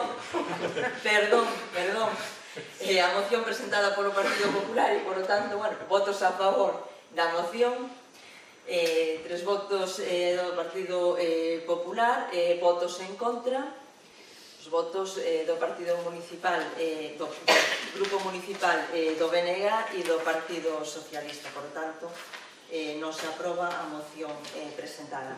Non temos máis puntos na orden do día, temos o apartado de robos e preguntas, non hai ninguna pregunta, ningún robo presentada por escrito, non sei se hai algunha verbal. Por lo largo que se ha hecho el pleno, vamos a dejar... Sí, e as baterías teñen unha duración de 3 horas, e estamos facendo a acta no novo formato, e estamos xusto cas baterías. Fai uns días salen os medios de comunicación que o posible traslado do Museo Galego do Xoguete. Gustaríamos saber que emplazamentos ou edificacións se baraxen e a data prevista. Ben, pois sí, efectivamente estamos barallando, e aí o comentamos tamén, porque dende fai anos se nos queda moi pequeno o Museo do Xoguete, temos un número de coleccións que non podemos expor, que é importante, e ademais temos ofrecemento de novas donacións para facelo. É verdad que tamén é un museo dos máis visitado cada ano, dos que ten o Concello, e, por lo tanto, non o mencionei no apartado de inversións, pero, de concretarse. É así que estamos vendo a posibilidade de traslado para outro edificio municipal, concretamente para o que albergaba o Museo de Arte Sacro, o Aser Seara, o Museo Aser Seara, que estamos, ca familia, vendo, un pouco o destino desa colección, como facemos, gestionamos, e sería un dos posibles ubicacións que podería ter en función desa negociación o Museo do Xoguete, pero, estamos vendo ainda as posibilidades que se nos ofrecen. E a data? Non temos data. Está. Sin haber máis asuntos que tratar, non sei se por parte do público, tendo en conta a limitación das baterías, hai algunha cuestión. De non ser así, damos por finalizada a sesión, por tanto, levantamos a sesión.